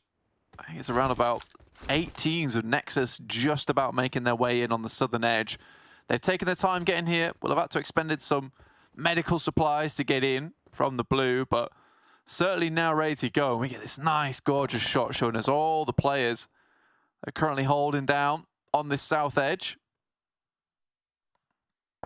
Strata of players, VIRTUS.PRO on the west, KONINA Power to KASIK team to Team Doom out on the east. Then you pair that with the teams up on the north side. You've got Major Pride on the west, Shockwave in the middle, and Sly Europe over on that eastern edge. Gladiators overseeing the whole thing, with Unicorns of Love maybe looking to try and get involved, but Matic has the bead. This is such a dominant position for Matic. Look at the high ground he owns. Yeah, Matic, Mini 14 in hand. Deadly combo, man, 100%. Quite tough to get... Yeah, it's quite difficult to remove this guy from this position as well. Again, Gladiators trying to get as much done as possible at this stage of the game. I think they'd really hope for a northern shift here. If it shifts up towards the north, keeps this mountainside in it for a little bit longer, at least into stage 5, it's going to give them a lot of hope going towards this end game. But right now, heading towards, I believe, stage 5 now, with 13 teams still up, it's really big news. Tixi, I think Tixi chose this fight. He's gone in for this against the Unicorns of Love. And Gladiators are just going to lose the player. There's no two ways about it. Kitsune doesn't quite have the angle to suppress. Sure, you've got that incredible high ground from Matic, but Tixi just rolls up into 4 players and goes down. That's a massive hit to the Gladiators' northern position. Yeah, in a huge way. Bit unfortunate overall. I think for Gladiators, they needed those 4 players if they were going to punch through down towards the south. Now it's going to be really rough.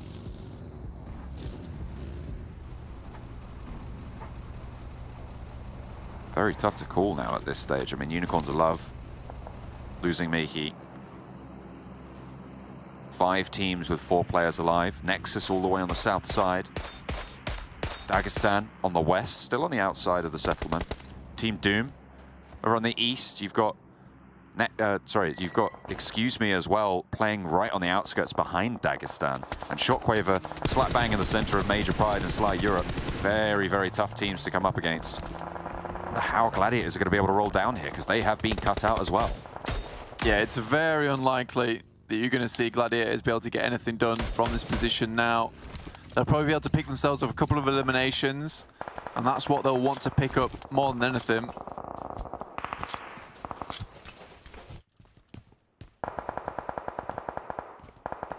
Everybody's starting to crunch in now. Gladiators still operating fairly well. The Unicorns of Love under pressure from it.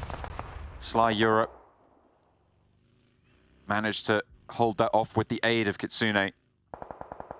As Gladiators roll straight on up as well. MUERTE taking punishment against Major Pride now. Gladiators have made it to the wall. And on the corner, Sly Europe had to heal. They didn't have the sightlines controlled. Shockwave being kept safe by all of this proceeding. Yeah, they'll be happy here for now. Again, Aza picks up Kitsune on a knock. Major Pride currently extending outside of their position over towards MUERTE, who've taken 2 knocks in kind. Just Milky Way left up and standing versus the 3. Not willing to push out too far as Major Pride, though. They're not going to just let the bleed outs happen. Only 1 nade left there for Monkey. Not ideal at this stage of the game. Not ideal at all. Yen there for the backup on Major Pride. Dagestan double prediction. The west end on the outside of the compounds, on the outside of La Cobreria, is yours and Max's prediction. That is right. It is. True. Correct. Team Doom still not done too much from their spot right now, southeast. Again, no one really wants to make a move right now. it'll only be this fighting starting once we start seeing these circles enclose, in which case teams will have to make rough decisions. I think me and Max both went for Dagestan just because it is going to be a mess towards this center side. There's going to be a lot of eliminations going through and a lot of possibility for elimination count. But I think if you remain as a 4 on the outside edge, could be decent for you. None of us had predicted slap bang in the middle as the circle goes that way. Nexus on the south came through from Kale. To be fair, they do have a lot of free reign with Doran and Kapahala. They have oversight, but they're going to have to move down to the buildings in the meantime. I went for Shockwave. I feel like this position here, they have channels to move south, should it go that way. The teams around their sides are flagging a little bit, although to be fair, Major Pride still have massive amounts of power as a 3. Come on, man. You predicted them because they're center. They weren't even center. They were towards the edge. They were as edge as Nexus are. In a good spot, though, right now. Moving out from there is going to be a little bit tough, and they have a lot of teams around them. Let's see what they can get done. Major Pride off that west, still putting on a good clinic. Dagestan hits a lot of the players coming out from Excuse Me. A really good position to have sightlines down that way, and now they've effectively cleared out the majority of this western side. Still have a compound to play with too, and this ridge ahead of them. Definitely working their advantage. Matic tries to move out, will go down. Again, we're waiting for the next circle. Most players have been able to edge their way in. Team Doom on the east, starting to get spotted. Looked up in the phone book there. Their address, unfortunately, was listed. Meku, last player now for the Gladiators on what should have been a successful circle for them. Cut off early by Shockwave with some really solid rotations. And drawn short on the crash down the hillside. Sly Europe with the DBS to finish it off. Right, I mean, that feels like how the entirety of the Gladiators game has gone. Yeah, it's been a surprise around every single corner, opening every single door. It's been something that has punted them back, including the DBS now too. A little bit unfortunate, and again, that's where that position does start to fail a little bit, and it's been something that's been taken advantage of quite a few times, where a team of 4 will just roll up on Tixie's spot, force them away, and then Gladiators are in this awkward position of trying to regroup, get those handholds happening. But for Gladiators, it has just been a constant push away from the main squad as they've got themselves back together again. Shockwave still up as 4, but not really taking too many engagements. Have taken some shots over towards Gladiators, but don't want to leave this position just yet. There's no way. Havlik going to commit to the first aid in the fire. I wonder if Nexus are going to read into this. They're more worried about the other angles now. They think they've cleared out the building, and the first aid did go through. Furia is down. Havlik needs to find some sort of vengeance here. A lot of damage was poured out with the nade. Finally starts to step into the fight. Volt out through the window. Don't think they've spotted it. Now they have, as Keme goes low, but it's going to be lower still for Havlik. Excuse Me eliminated, and Nexus stay up as 4. Dagestan, spot over towards Nexus. I feel like this is maybe a little bit dangerous from Dagestan.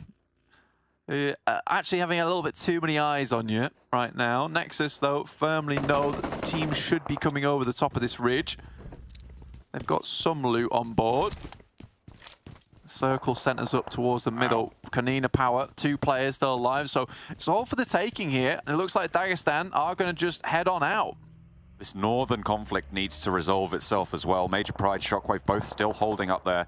Major Pride take first dip as Yen goes down, flushed almost immediately by MUERTE. 2 duos still on that southwest corner of the shipping yard. The road cross potentially in their very near future. Shockwave repositioning vehicles as well to move further south. Aza takes too much damage for their liking, but is able to get the healing started. Terminus on the backside. We'll be playing backstop Monkey. So as Effect still alive. MUERTE in front, laughing their heads off after being completely battered by Major Pride and Shockwave, and now finally have the upper hand. Just a wee bit at least. Terminus getting across, getting to cover. Can line them up a little bit, maybe.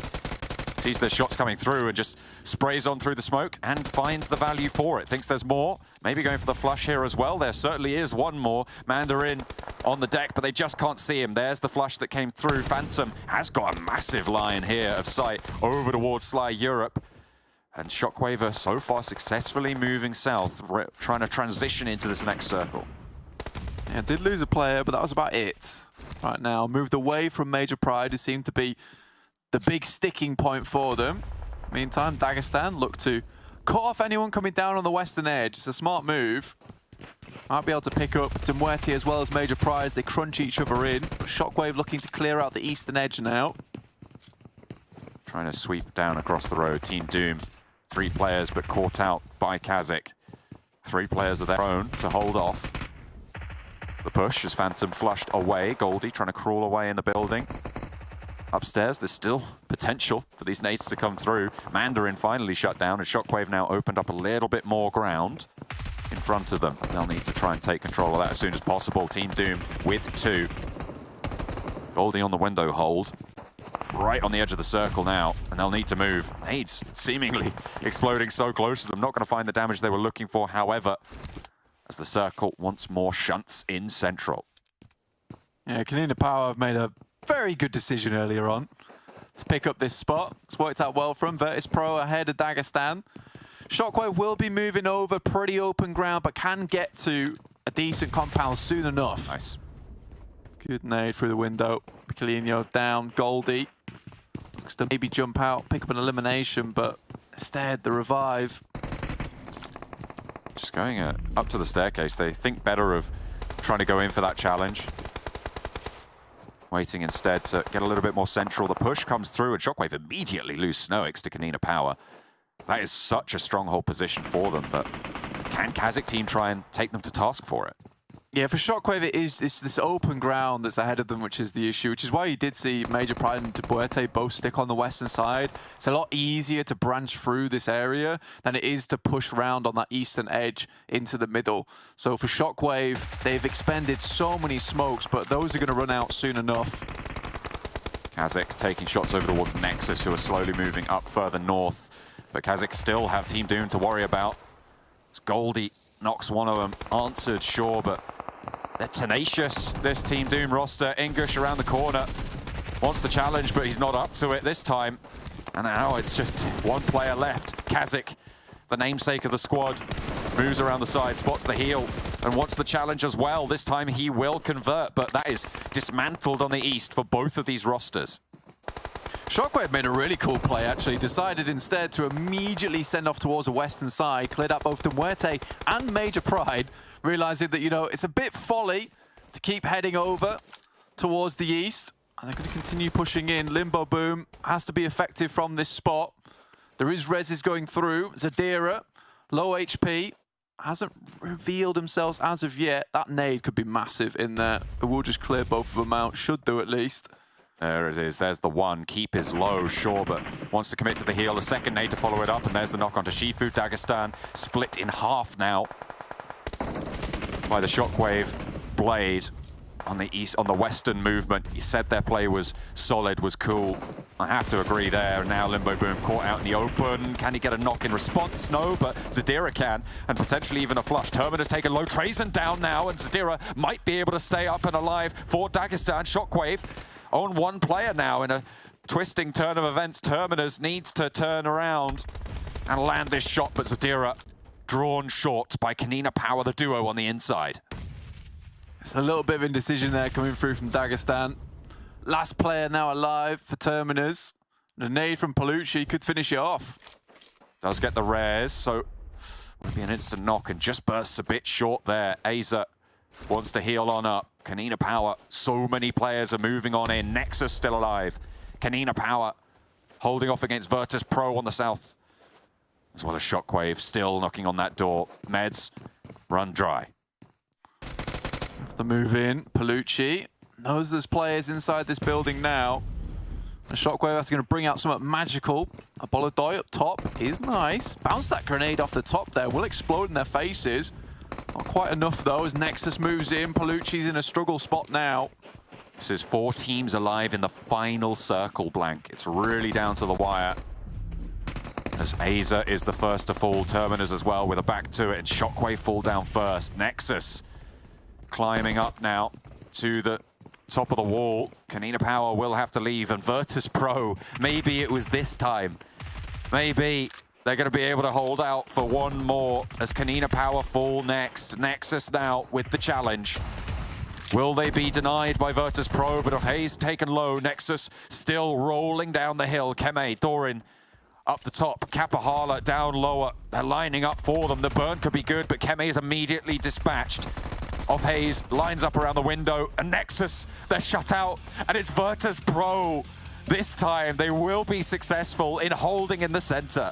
It was the tears coming through from Kalaris. That's what did it. They realized they'd upset him. They needed to go for the chicken dinner. They did just kind of sit still for about 10 minutes. That's fine. It gets you the chicken dinner. And they step up tall versus Nexus in the end, who were kind of crunched into them as well. Either way, they get their chicken dinner. It was deserved. It came to them. They did everything they needed to, including sitting still for 10 minutes. That was part of the plan. That was part of the process. In the meantime, though, Shockwave get shunted out. I think Dagestan maybe could have done a little bit more there, but not very proactive. I think that's the difference between them and Shockwave. Shockwave just decided to clear out that western edge and did a really good job of it, in fact. I feel like Dagestan, that crossing to get across the road from the west was much more treacherous than Shockwave's move that they needed to make. They've had a little bit more cover, maybe, from the warehouse, from the teams on that south side. Dagestan draws short, but so does almost everybody else here. And in the end, it was VIRTUS.PRO to finally get that chicken dinner that Kalaris predicted last time. Unfortunate. Didn't get it this time around. It still counts. That's all there is to it.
Very clearly here at PMPL, the fight back is on. VIRTUS.PRO redeem themselves a little bit after the previous situation and get themselves a win on the board. Joining me, Max Man, to talk about this one. Max, a city finish. It can all go pear-shaped for a lot of these teams, and it can get a little bit topsy-turvy in terms of those predictions, but VP does it. You would have told me with a Cobreria finish at the start of this game, I would say, okay, that's going to be a Gladiators win. But they got hunted down by, I think, like 5-6 teams that got there very early, and they just didn't have the space to go back in these cities. So, no, they got hunted away, didn't quite make it back in. And VIRTUS.PRO, I mean, you were saying it during that game, Kalaris. They had a good position, surrounded by roads. It was looking pretty good really early on for a city finish for them. You know, I'll say it word for word what I said to you, Max. I said, VP has the best spot, but I can't pick them. because ultimately, they disappointed me in the previous game. Now they've been able to convert from this. But as you can see, when you look at these numbers from a city finish, eliminations, even for SHOCKWAVE, 7, overall, very low, very spread out. That's the nature of these city finishes. You don't get teams getting a huge bomb off the back of it. So I'm gonna make the call that that is gonna be probably the lowest points win we're gonna see all tournament long. Just 13 points for that #1 spot. Yeah, for a city finish, I'm not too surprised. So we'll see how that's going to be potentially panning out if we have other city finishes. I think you were right, too. This seems like the only city finish we've had this event so far, which is weird. I'd expect to maybe have some Los Leones finishes or something like that. But yeah, 3 limbs, pretty low for chicken dinner, but still going to put them in a better spot. That means that they hopefully can escape the bottom 2 spots where they will not make it into the finals. So that's going to be their objective for them. Yeah. And yeah, SHOCKWAVE, I also mentioned during that game, they were sweeping quite a few teams up on the northern side. They got rid of players from Sly, from Gladiators, also Major Pride. So they were actually taking some really decent fights. Unfortunately, as you keep pushing deeper inside the city, you're going to start losing players left, right, and center. Making it in that late game finish as a 4-man for SHOCKWAVE was a really hard task. So I wasn't expecting a win, but they got a limbs while they were still up. Yeah, if you get a circle going north towards Train Yard, then sure, you can actually make that work. So I will say that for SHOCKWAVE, kudos to them for trying to make this work, but as soon as you hit roads in the middle of these cities, you're going to have a really rough time. It is nigh on impossible to make those crosses if people are actually looking their way. And that's kind of why NEXUS felt a little bit fortunate almost that KASIK team was eliminated in the moment that they were, because for a long time KASIK team was laser focused on the idea of NEXUS trying to cross that road, but then they were eliminated. So that was good times for NEXUS. I would say NEXUS was lucky that their side of the road was in play for as long as it was, right until, I believe, phase 8. So the last real phase, the last real circle pop, they were still alive. And then all of the other teams started going down one another, taking down one another. So they were just still left alive as a 3-man team, and they could make that cross a lot easier because teams were just so busy on one another at the time. They could just smoke the road, make the cross happen. VIRTUS.PRO didn't really pose that much of a threat while crossing the road, but they do win the final fight eventually. But yeah, so the stars did kind of align for NEXUS to be in that situation, and also did a lot of initial scouting at first to make sure they had that space to work with. So no, good setups from NEXUS, and short no chicken dinner, but still a really good attempt in one game that's not easy to get in the position they ended up in. Yeah, that's the one boon that they have, right? The fact that they were really the only team with NEXUS on that south side of that road. So as you say, they've got a lot of time to work with information, everything like that. But VIRTUS.PRO here locking down that compound, good to go. Only 3 eliminations going their way, but a win is a win. Let's check in with VIRTUS.PRO here after this victory.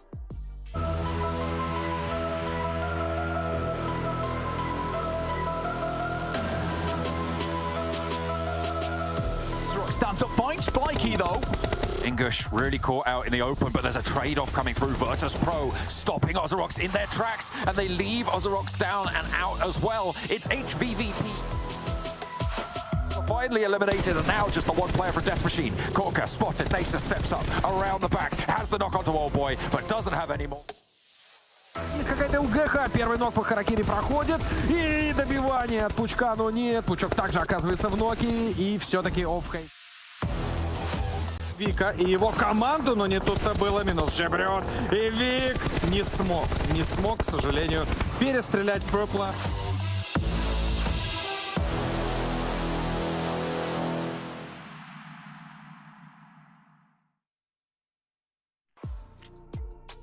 Okay, that was a historical reference down memory lane for a lot of VIRTUS.PRO, of course, as, you know, times have changed and things like that. But we did get to see purple towards the end here on previous rosters and stuff. But let's actually speak seriously here for a moment, though, Max, because for the teams like Avalanche, like VIRTUS.PRO, down towards the bottom here, these wins are actually extremely important to try and get themselves up the rankings a bit.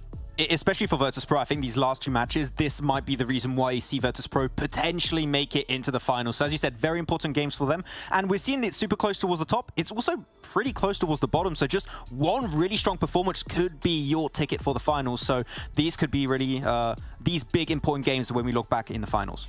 Definitely, definitely. And right, now we turn our attention to what is to come. We will be having up towards the top still Major Pride. AR still up there, Game Lord, trying to scratch that itch and get themselves to #1. Just a few points behind here, Max. I love it. Game Lord's just been idle in that top 3, and all the other teams have been moving around, but they've always been stuck in that top 3 position, which is a spot I'd like to see Game Lord in right now. But Nexus, that's going to also bump them up pretty significantly. Now pushing him up in that top 5, which I would say after the initial dominant showcase in Phase 1, had a little bit of a downgrade. They didn't really show up too big, but now in that top 5 position in the second phase so far, I'm happy to see Nexus back up there, as Gladiators has been slipping a little bit, surprisingly now on that second page. Yep, not really too much gone their way in some of these games, unfortunately, for them. And again, as you say, with a circle kind of being the home turf advantage, losing people early, trying to come in on the north side of those kind of train tracks and train yard, not easy for them to make something happen in this game. But what is easy is for you to reach into that fridge, grab yourself a cheeky cold Monster Energy and get yourself ramped up, good to go for the games ahead. Huge thank you to them for joining us here for PMPL. Now, time to head over to the commentators for the penultimate game of the day. Let's head over to John and Blank. We're going for our second Sanhok of the day as well. Blank, you see that smile across his face. Oh, yeah. It's Sanhok, and he's immediately chuffed to bits that he's here for it. We are going to be getting back on into the jungle. We had a pretty dramatic northern circle shift on our first Sanhok today, Blank.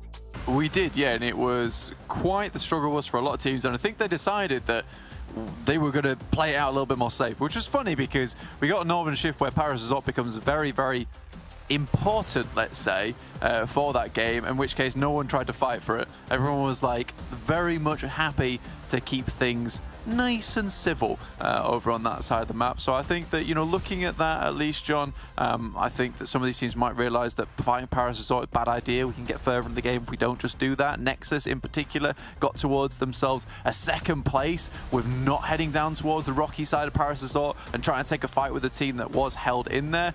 So I think that maybe will be alarm bells ringing in their head at this point in time, that let's not do that again. Let's just try and play from the northern side. If we need to rotate down to the west of Paris Resort, the east of Paris Resort, and not Paris Resort, let's do that. Paris Resort doesn't even sound like a real word anymore, Blank. It's become a sound. So it is its own thing. I don't know. It's so heavily focused on by these teams. It's been in our mouths for quite a few games now on Sanhok, and it's just very, very sticky for everyone involved. Look at that. Team Doom, Unicorns of Love are going to get stuck themselves once more. Yeah, Team Doom, Unicorns of Love, not a good time going up here again. Down to 2 knocks on Team Doom side. Unicorns of Love already lost 1. The games never go so well for them up on this side. AAR might want to get involved with that. Team Doom down to 1 final player. Do get a res off in the meantime. The same circle? Okay. Wow. This is really quite something. We are seeing an absolute repeat of that first game that we had today. I think the circle was slightly more east and slightly more north, but we're talking like 100, 200 meters here. Yeah, this is interesting and not what you would usually see. Zeus still trying to go at it. Goldie underneath him. Not much meds, not much supplies remaining, so these teams worried about what's going on next. Beast and Zero, probably the targets you'd want to go for here. Oh, we go first aid kit. Get that on board. Ooh, and make them a little bit stronger. I want to deliver that to one of your teammates, most likely, if you can. Zeus managed to get a first aid of his own off right now. Miki spots Goldie on the cross, empties the mag, but doesn't find the full clip. Goldie hits the deck. And there's where the first aid comes into use. Zeus still healthy. Beast has a nade that he's cooking right now. Knows that he's behind the wall, and Goldie not looking that way. Doesn't eat the full cook, and Beast, by all rights, probably should have been able to cook that one and just get that instant knock. Yeah, it's a little bit difficult. It's got to hit immediately after it goes over the wall. Mickey drops down. Zeus has to win this one, and Goldie has to support, but doesn't quite get it. And Mickey really turning the tables at the moment for them. Beast moving out, gets up on top. Goldie just has to hit one shot over towards him. But maybe he's not aware of that. They don't know if they've been able to heal Goldie into the window instead. Last player alive. Goldie certainly had a glow up on the player profile pictures, but this game is all dim. Very much downhill. Unicorns love, only lose one player, not the worst thing in the world, but it will certainly affect their chances into the late game. KONINA Power towards that northern side. Nexus not in this game. So KONINA Power may be the ones to take control of these warehouses. AAR moving a little bit further off towards that eastern side. Aware, perhaps, of the lack of Nexus in this game. Tapmok, the position of victory for, unfortunately not Nexus, excuse me, took that one away, but it was the winning position either way, with Tapmok being a very, very pivotal force in those final moments of the previous game where we had a very, very similar circle. So maybe teams are remembering that, and both ARR and KONINA Power are investing in a position like that. Game Lord, in fact, moving in from the south as well. Yeah, absolutely. I think you see where the circle went last time. You assume that maybe it's going to have some control. This is one of those winning positions for yourself. So let's go for it once again. Game Lord crashing on up towards his position too, taking it early. Everyone seems to be having a bit of deja vu now. Agorazin spots these players moving into the warehouse. Doesn't manage to get a knock, and Game Lord are given a little bit of a fright, sure, but Becca has an angle here potentially to move in on. Elementrix is just over that ridge line. They're not going full aggressive right now for ARR. And in fact, Shockwave are trying to move across from Hartin in the meantime as this fight continues to be brought to bear. Elementrix just opening up on the large side of the warehouse there. Very little cover, you just have to hit the deck. Habez with a challenge from Akashi. Excellent shot there, spray down from Akashi to find the knock onto Habez. Will be resable, but it's going to draw more attention from ARR. Good shots from Akashi there, wait to line it up too. I think that maybe some of these teams are jumping the gun just a little bit though, John. We've not quite centered here yet. They still can go over towards the western island. Pelucci, auto shotty. Narvalo, maybe want to toss a grenade over this side. Rest of KONINA Power flowing in after they got that initial knock. Lucci with the challenge around the side, just not landing the shots, and Victor is good for it. Narvalo has gone down in the meantime, but Victor is on the swivel, looks for one more, 180. And Akashi has to pick up the pieces, but can they stay safe? In comes Sly Europe as well, trying to circle around. ARR force Game Lord behind a pile of wood, but it will provide the cover they need to try and stay alive. Elementrix looks like they managed to get the flush. No, potentially just the knock onto one of Game Lord, and they are still all alive. They can just continue to go for these reses, and now ARR have Shockwave to worry about. Yeah, AR practically just sent all bullets down range there to finish off in that engagement, maybe take control of Tapmok afterwards. Really interesting play, but yeah, you're right, Shockwave move across from Hatin, so instead of Dark Project this time, AR has to go against Shockwave instead. I think a slightly easier opponent, I'd say.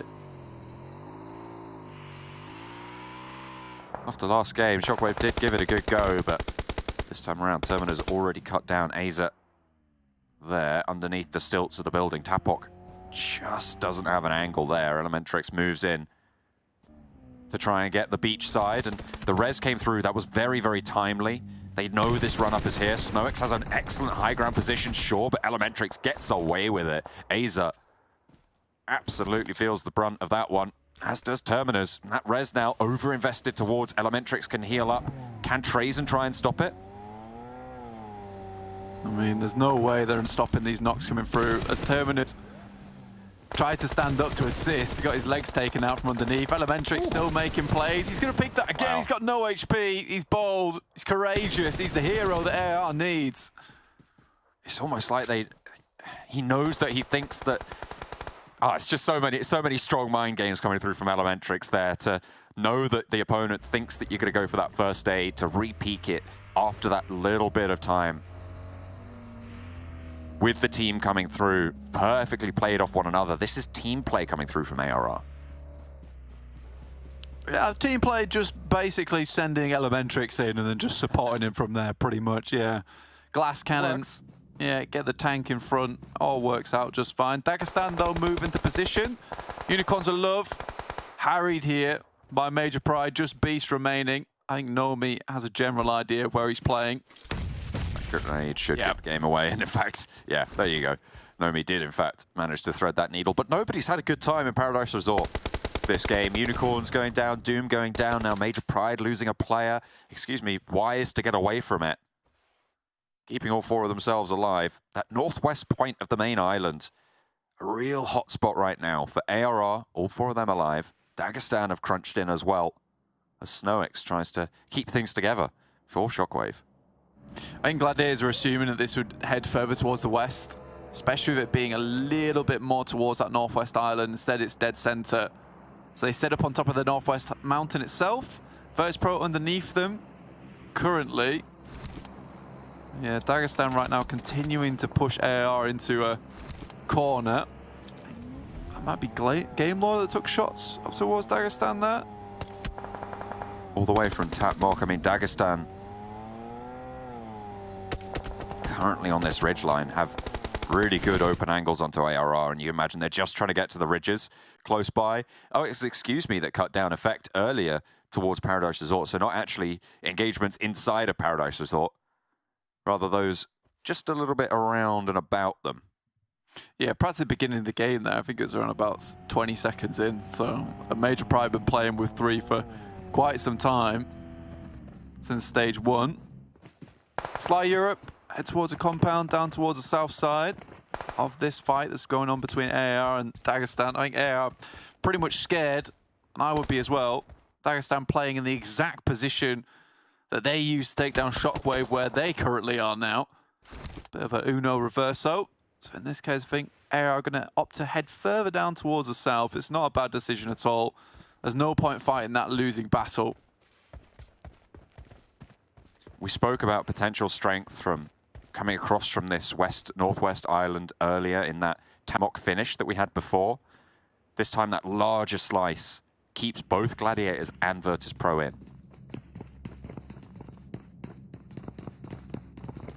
I'll probably wait this one out a little bit longer. I think Gladiators, if they can maintain this control over the mountain for as long as possible before they're forced out from it, if we do get a western shift, great news for them. They're in a strong position going forward. You're almost sat in that spot to try and stop any backfills coming through from teams trying to channel their inner de MUERTE. I mean, MADBULLS are all the way out on the east, but they're probably worried that the MADBULLS are coming out and potentially trying to wrap around behind them. So very much a back clearing position. That is brutal. What a circle shift. Yeah, that's horrendous. You know, that actually could end up on Vacation Island. So I wonder... Centered there right now. Where it's going to head over to. I mean, this can go anywhere. It's a struggle to even think where this could finish.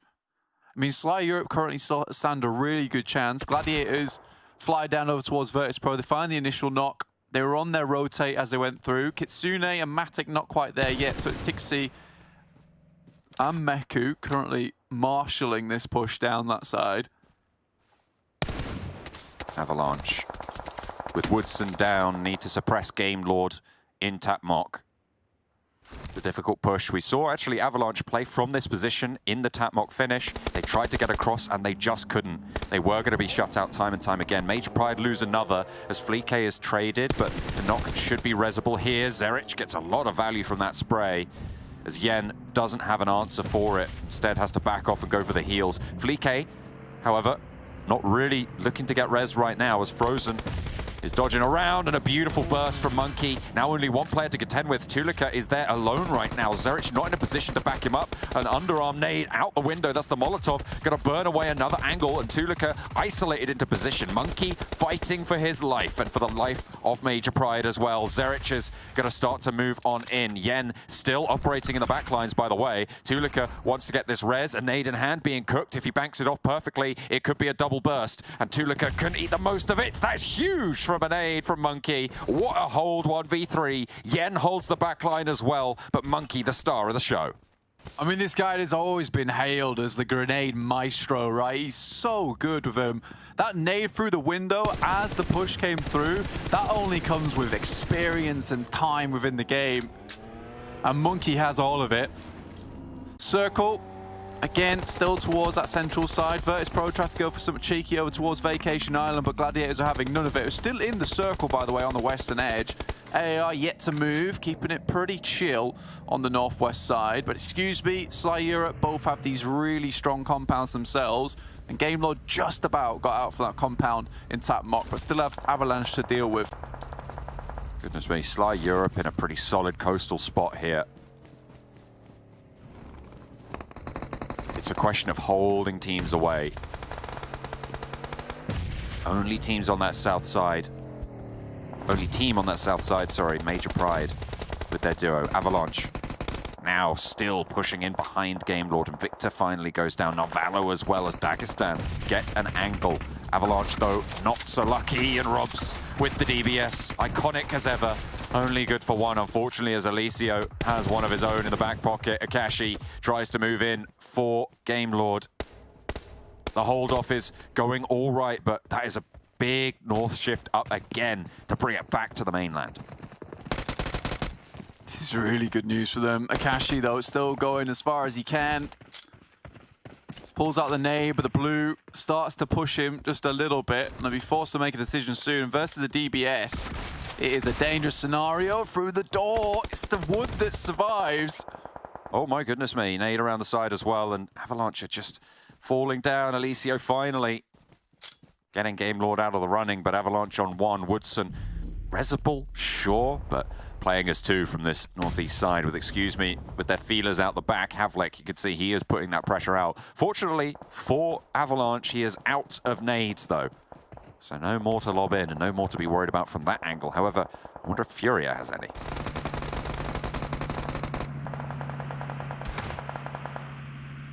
Gladiators have managed to sail straight in and across. Tixi finally going down here, but ARR swept aside. Tixi is Resable now. Dagestan on the road side. The north of the crossing. Gladiators want to try and keep themselves in the running, but this circle closes on them, forces them closer to Dagestan. Matic on that hillside, trying to earn them some ground. Alicio still down. Havlik in for the challenge against Woodson. This is back over on the northeastern side, and Avalanche finally fall. Yeah, picks up a nice little two-piece there for himself and clears out that eastern edge, which provides even more strength over towards, excuse me. A really strong position. It's where AR won from playing in this spot previously in Phase 1. Sly Europe currently played where Shockwave just remained the entirety of the game, didn't move. But I think this circle itself, a bit more towards the water, allows for more variance and doesn't force you out from this position. So very strong compounds here. I think, excuse me, so far, might have to move at some point. Gladiators will have to contend against Dagestan and Sly Europe. We know they're good on Sanhok, but they have not delivered so much recently. But I want my Sly guys to get themselves a chicken dinner today. Well, we've put in a triple prediction on their behalf, except for Maxman, the dissenter, going for the Gladiators on this north side, banking on the fact that Dagestan will lose in that engagement and that from there they can transition well into a fight against Sly, most likely. Excuse me, still as a forward, actually now, probably with one of the better compounds. Yeah, excuse me, do have the best compound now. This is really, really strong. It does make for an awkward finish though, but Sly Europe now cannot fall into the same decision as Shockwave, which is indecision. Not leaving, not doing anything. They could start to pass down towards the south side of the coast, but holding here for too long is a bit of a death sentence. Gladiators seemingly looking to mount up here. distributing, repositioning. 3 players in a vehicle. I mean, this is bold. Will be broadside onto Sly Europe. They're already opening up angles from them. And a swing down on the western edge. Looking to try and crash, potentially even try and conclude the fight and take the top of the hill over to the bridge. Tumbling around, all 3 players in a vehicle now out in the open, and they're just going to go up in smoke, Blank. Yeah, pretty much donezo. Tenchik moves out to the side. Reflect will find one of those knocks. Just Matic remaining, bleeding out. And Kitsune has to send wide now. Nothing doing, really. I mean, you send 3 players out, you know there's a team up there. You're going down. So I'm not entirely sure what they were trying to achieve. Maybe they thought they could get more speed and try and crash straight into the Sly Europe compound, but it just didn't work out. Whatever they were thinking, it didn't play out the way they thought it would. Lacking a little bit on supplies there is Sly. And I think that 2 nades for 1 elimination point, not sure how worth that was. Maybe that'll come back to bite them. We don't know. Dagestan looks like they're going to try and send down over towards Sly, or at least towards the center of the map. Try and get a position over towards, Spot. Currently on a little bit of a split right now. If Dagestan can really get themselves stuck in and get something done. Keep already down, and Black is the only player on this side now, and under threat from Zadira. The burn is good to stop them. I think the spread will keep Black safe. He can keep it going, and through the door frame finds the Limbo Boom flush. 2 players now on the inside. Beck is there for backup. Zadira still with that auto shotgun around the corner. Beck down for A trade-off, though, over onto Zadira as Black fights strong from the cupboard.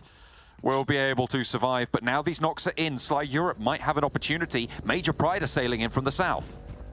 Nade through the door, should at least flush 1 out, does, and Major Pride actually make it onto the eastern edge. Sly Europe make their crash happen now. In the midst of all this chaos, in they come.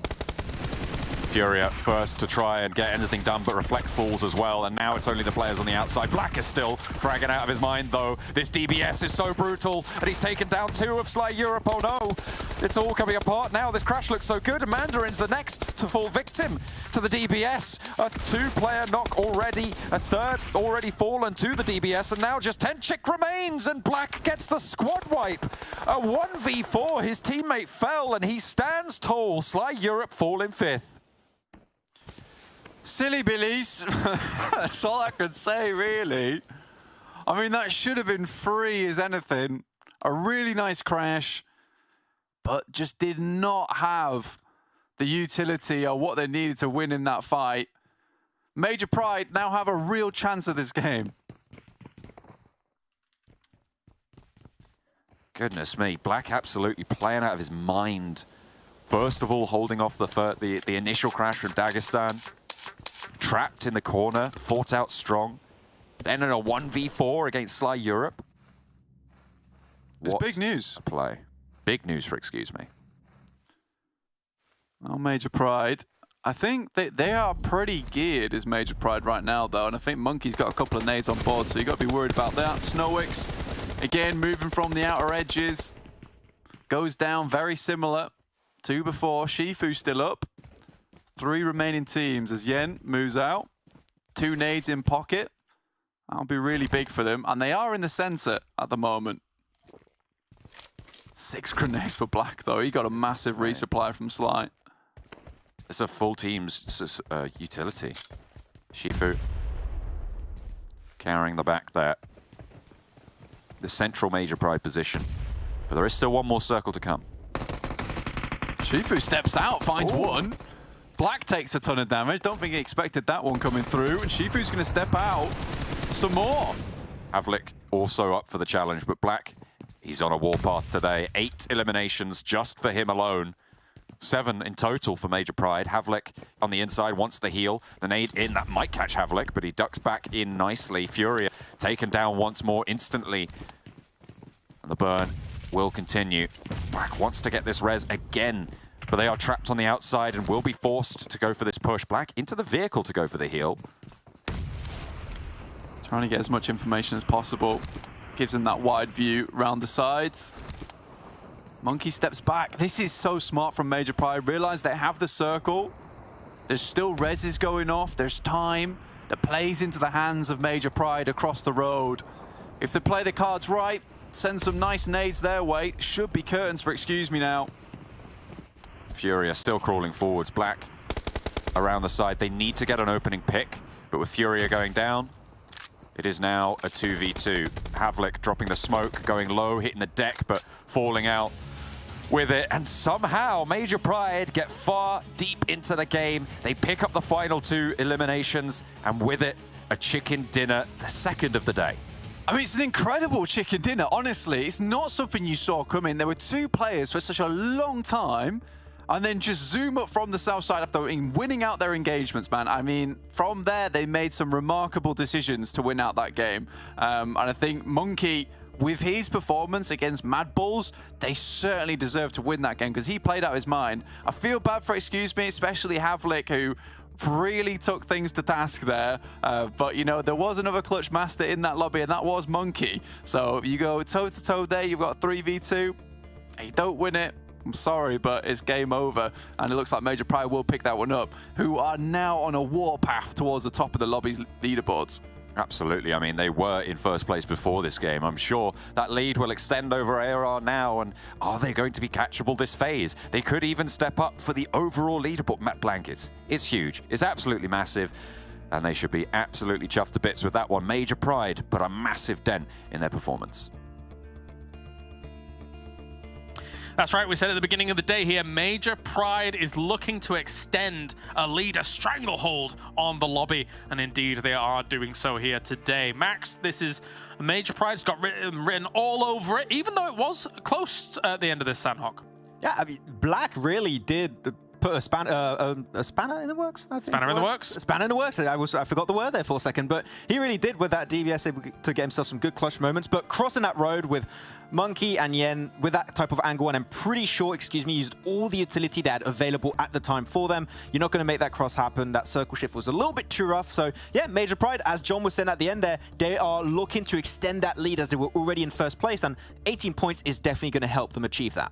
A big fan, as we take a look at the numbers coming in, as you say, of the adaptation from the lobby. We've seen this compound in a similar circle, not the first circle, but I mean the way in which this kind of circle folded down into the final circles. We've seen a similar finish to this through our previous phase, and the way teams approached it was very, very different compared to that scenario where teams were playing it a bit meek, a bit slow. However, this time around, everyone understands, Max, if you want to try and make something happen, and if you want to try and dislodge the team that's in that compound, you have to crash when the chaos is going on, and we saw multiple teams do that.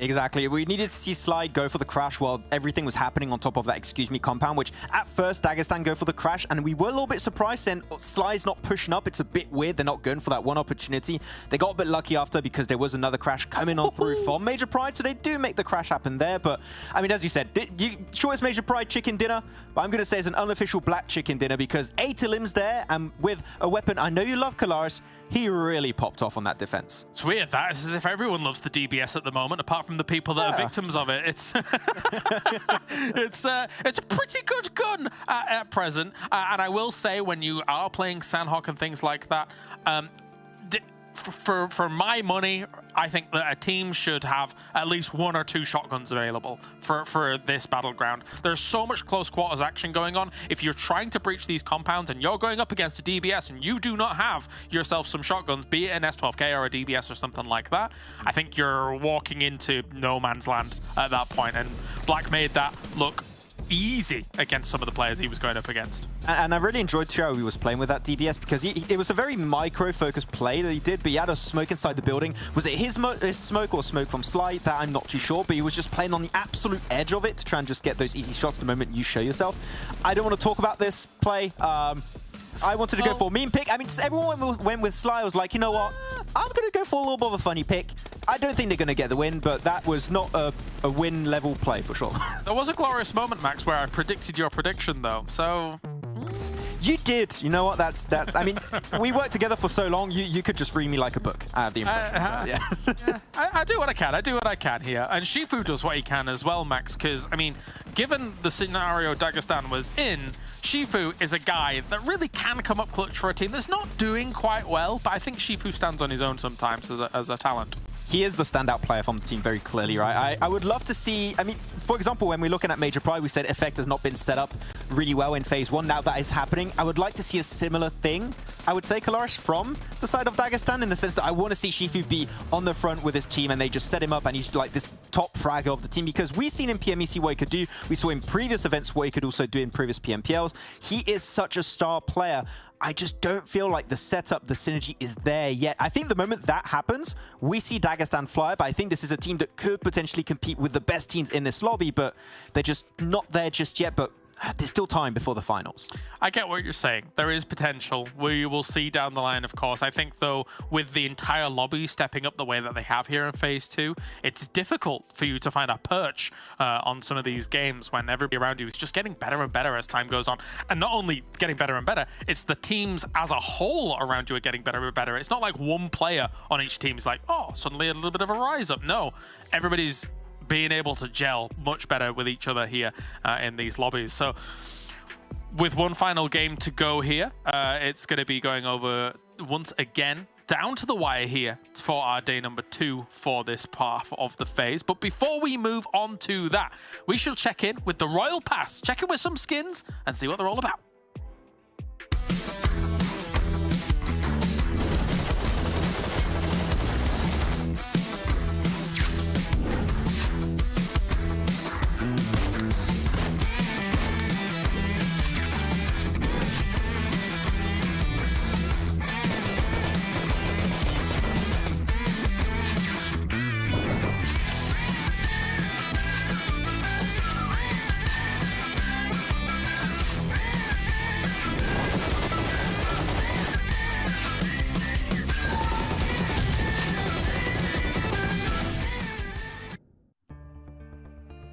I like the final moments there, because that's what I do. You know, when I'm, playing the game, perusing around, looking about, I just fire up into the air, like that. It's a good time, Max. I remember that. I play with you, and you do exactly that.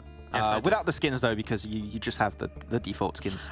Oh. And to be fair, no, I do not have the default skins. I have the, I can't remember what it's called. There's so many skins. There's so many good skins. But the thing is that I also do a lot of bossing you around, bossing Blank around, bossing John around whenever we play together. I'm like, no, this is the rotation we should be taking. And you're like, but James, no.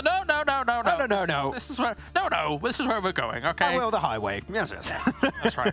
All right, let's take a look at the overall rankings here so far as well, because we have got now what it should be Major Pride getting themselves a little bit of a lead. It doesn't help them, though. The Excuse Me was still present, still available, and still alive at the end of these circles. But still, look, now it's not quite as close as we were coming into it today here, Max. Yeah, cheeky 10-point lead coming out from Major Pride, but still nothing to be too scared about. Excuse Me, ARR, Game Lord, all these teams can still very easily be top 1 at the end of this second phase, so not too scared about it. Though Gladiators able to climb up a little bit with those extra points they got from the previous game, and it's really, this top page is full of teams that I would not expect to be up there. Like your MADBULLS, nowhere to be seen. Your KONINA Powers, nowhere to be seen. MUERTE, nowhere to be seen. So you got a lot of teams that, which is so dominant, and now, I mean, we've been bringing this up quite a bit for your Dagestan, your KONINA, MUERTE, but they're just not able to leave this second page, it seems, because the top teams and the new teams are up there really just solidify themselves in that position where it's just so hard to move them away from that first page. I mean, we're getting slowly to the point, Max, where somebody's going to ask me, are MUERTE a 13th place team, as they're currently in 12th?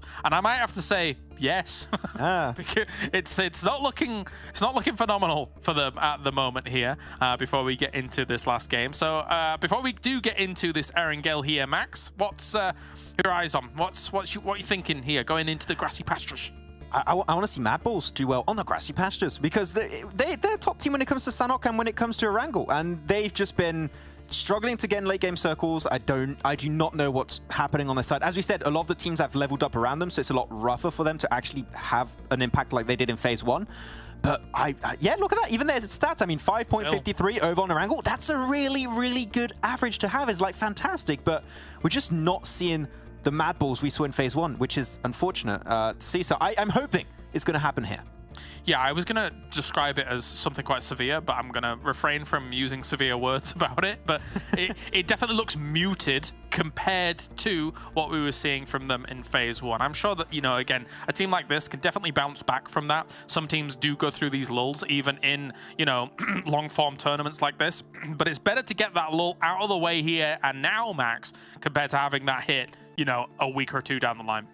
I think we even saw MUERTE have like about 5 elimination average on Erangel, which is, it's a really good average. So yeah, muted, I think is a nice word to use to describe it. So hopefully they'll click the unmute button, just like Blank. If that happens, you know, it'll be good. Well, I think the question on everyone's lips right now before we get into this game, Max, is will Blank get some more prediction points on the board? Because right now, it's not looking good. It's been a bit of a shocker, if we're honest, Blank. You've had a tough time of it. Even in that last game, I mean, it was Sly's game to lose there. Somehow, maybe I just need to predict not what you predict in the future. I feel like that might be a better bet. Yeah, probably, man. Look, I believed in all my predictions. You know, I trusted in them. I felt like I had the right idea of why it was going to go correct. And you know what? It's just not. It's just not gone right for me. So that's fine. I'm going to take a new tactic this game. Maybe it works, maybe it doesn't. But I've rejigged the programming in this robot that I am. I am just a commentator that is a robot at the end of the day. So we've gone in, we've switched around the circuits on the board. Maybe this will work now because I feel like there was something wrong in the coding.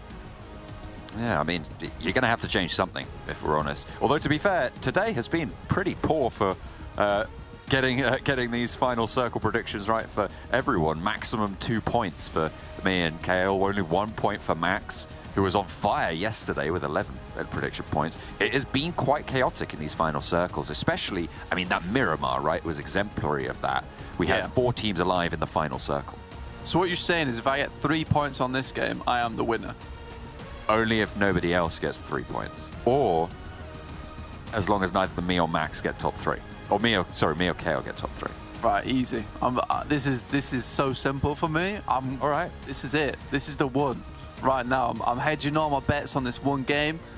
Maybe we come out looking and smelling a little bit more like roses at the end of this one. You're gonna put your prediction in right now, right at the start. No. Okay, probably a good idea. Yeah, that's not in the new coding. Okay, all right. Yeah, I have to figure out what it is, but that'd be a step back. Yeah, I think so, probably.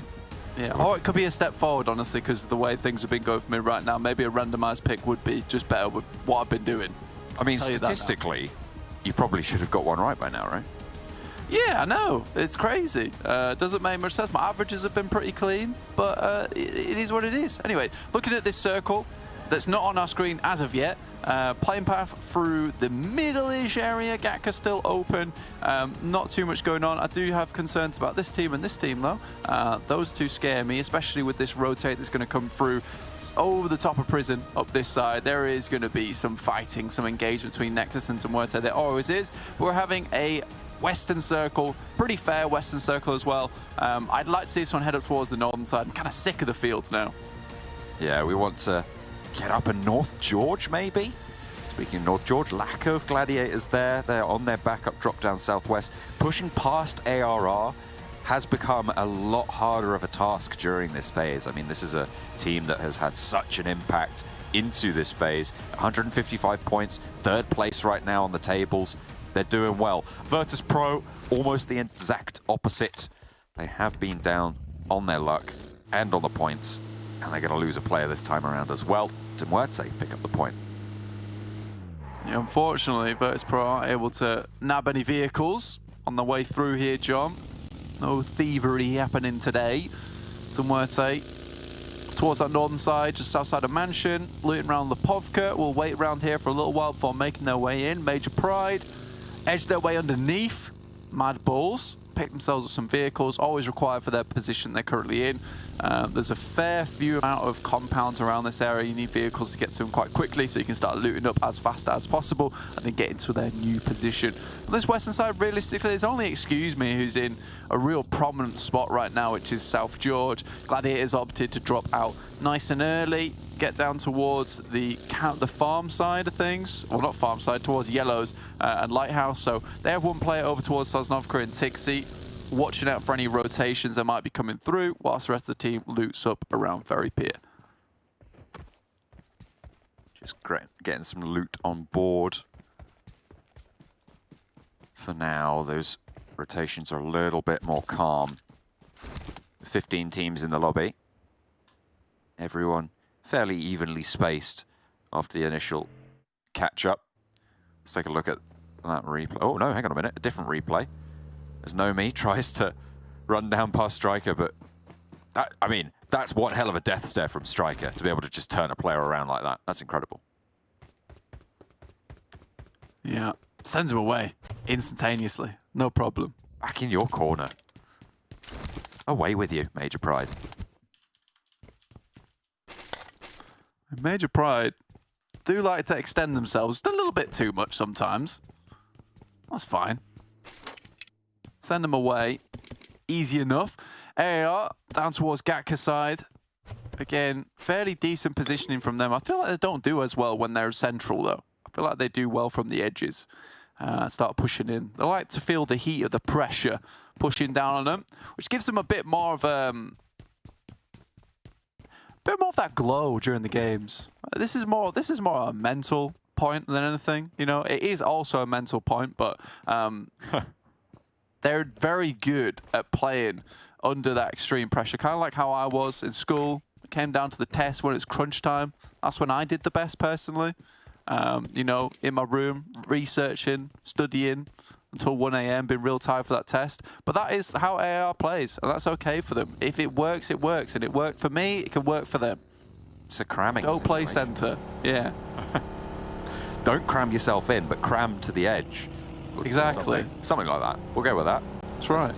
Let's make that work. Avalanche on the south side, rotating along the south coast, past farm now, heading a little bit further west, trying to find their route in. KONINA Power all the way up in Kameshki, near Stelba Hill as well. You can see the cable cars there ahead of them. Not going to really likely go up towards the top of it, but they could rotate around in these foothills.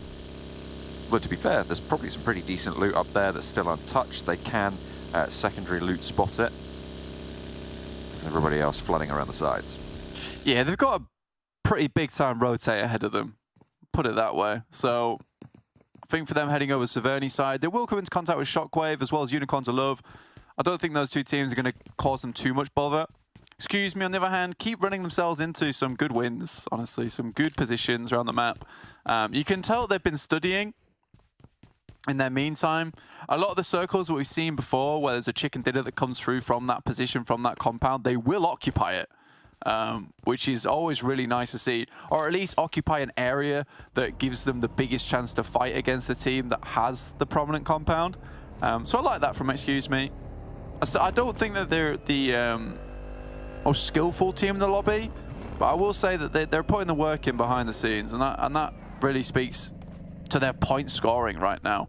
When you look at Major Pride, they take a lot of these games in their hands, right, and then just rag it about and shake it for all the points it's worth. But I think Excuse Me more like, you know, they ask nicely, and they come prepared with the right trade, the right transaction. That's how they're getting those wins in. So I am okay with this, and it's two different types of play styles, and I think for Excuse Me, as long as they keep putting up those points, they'll make it into the finals and also improve along the way. We might even see them on top soon. I mean, they are pretty close by to Major Pride, the closest team, in fact. Set 164 to 164 to 174 in second place right now. Excuse Me, are a little bit further down the tables on the overalls. When you add up both phases' score lines, they're sat in 8th right now, but they are very much mobile within that pack. So at the moment, as it would stand, they would go into the finals fairly confident moving forwards. And it's kind of right what you said. There's no like super high frag games. It is very positionally aware to be able to capitalize and convert on these. Their highest placed MVP player this phase is black, and most of that comes from the game that we just saw, right? The rest of them are going, oh, hang on a minute, Havlik is still there. I skipped over him a little bit on those standings. He is still very much a presence, but they absolutely have been, as you say, putting in that work behind the scenes. Yeah, they ain't flashy, but they get it done at the end of the day. That's what matters. Gladiators, just run down KASIK. I think that's a little bit of that inner frustration coming out from Gladiators. They needed that.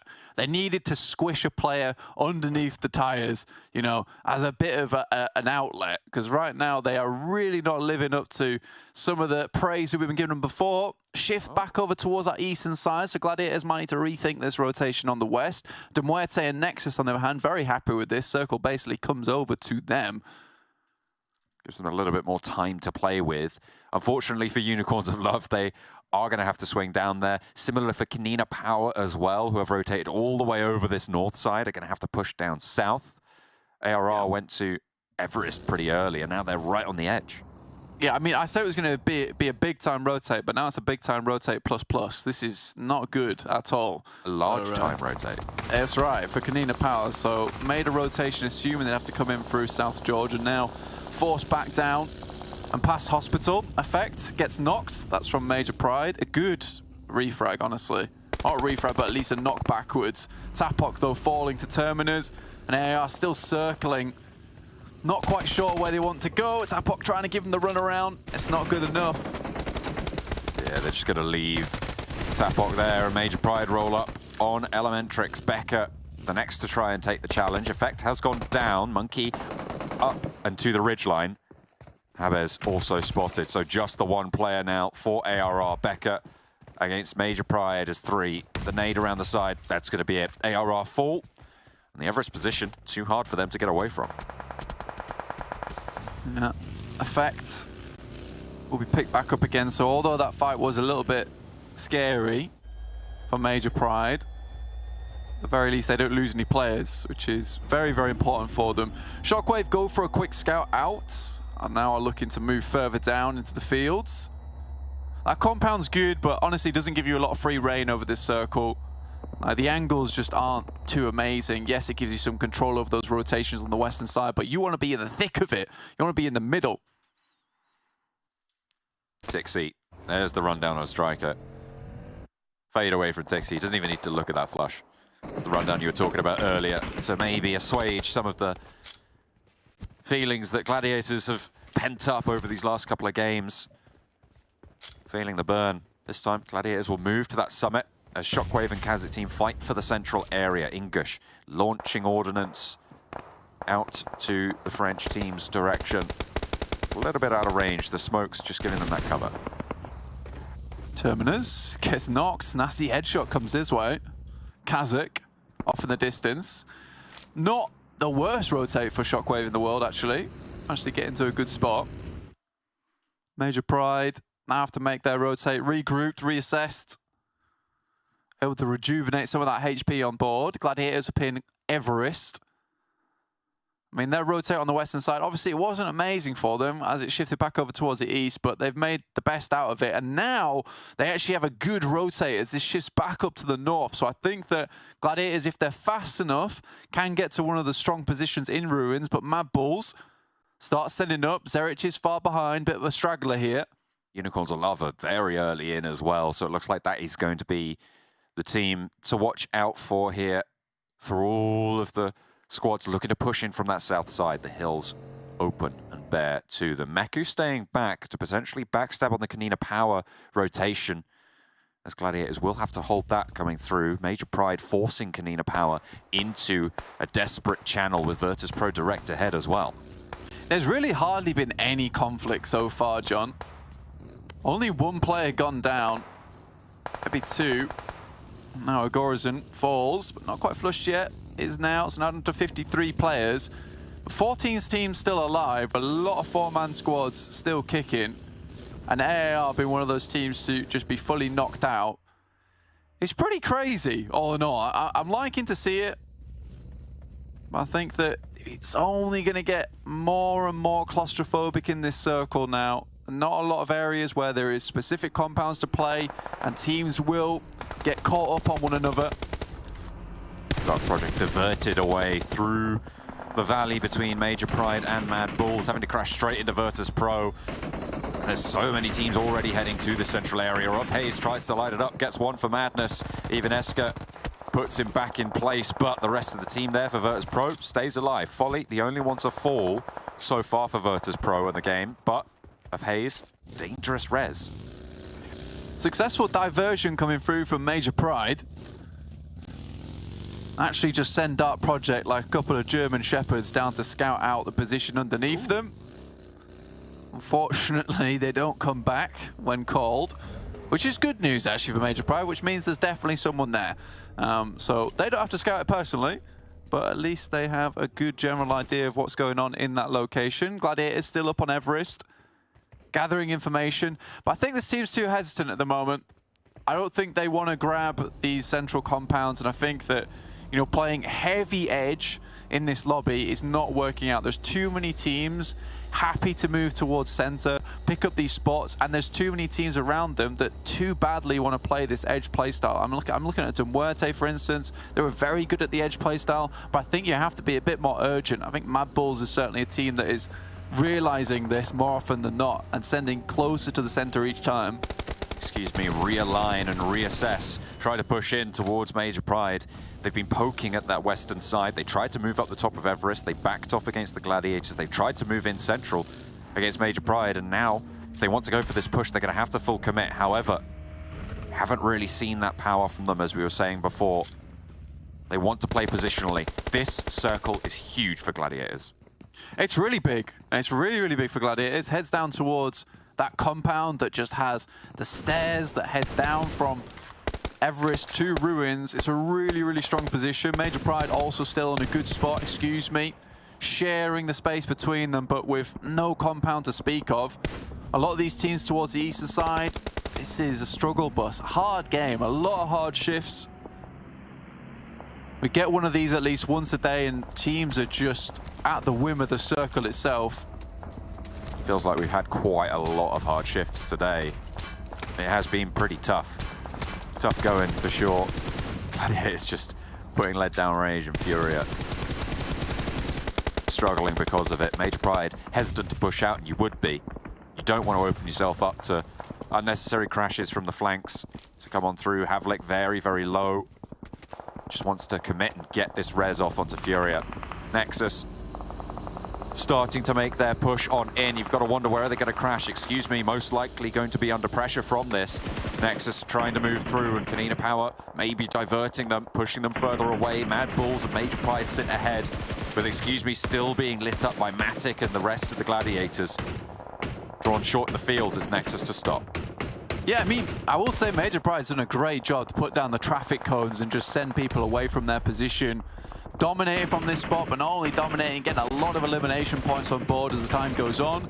Avalanche taking shots down towards MUERTE. The fact that this is going so badly for MUERTE just speaks worlds right now. Avalanche, a team that we didn't really expect much from at the beginning of the tournament, taking it to MUERTE. First place from phase 1.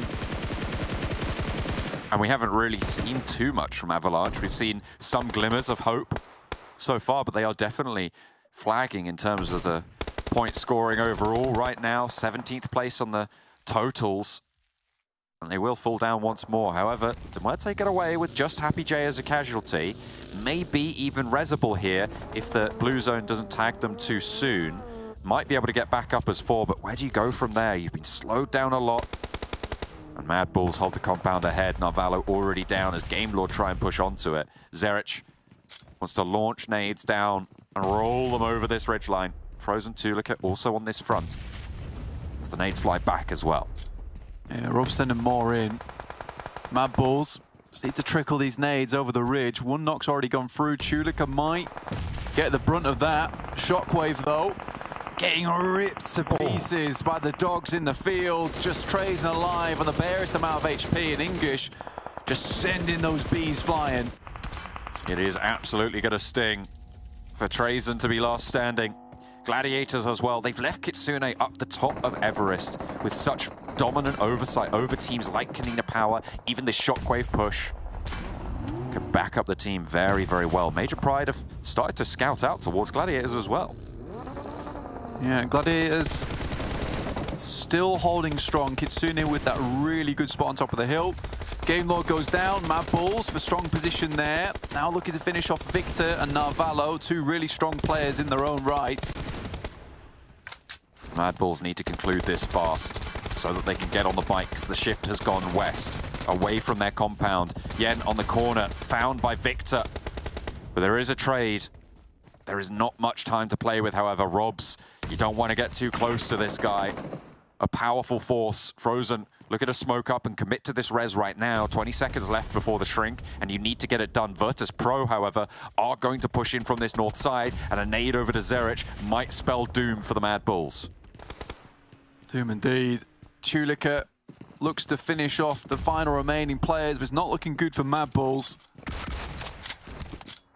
Really isn't. When you hear the DBS, Robs has come a knocking. Fleek in the back.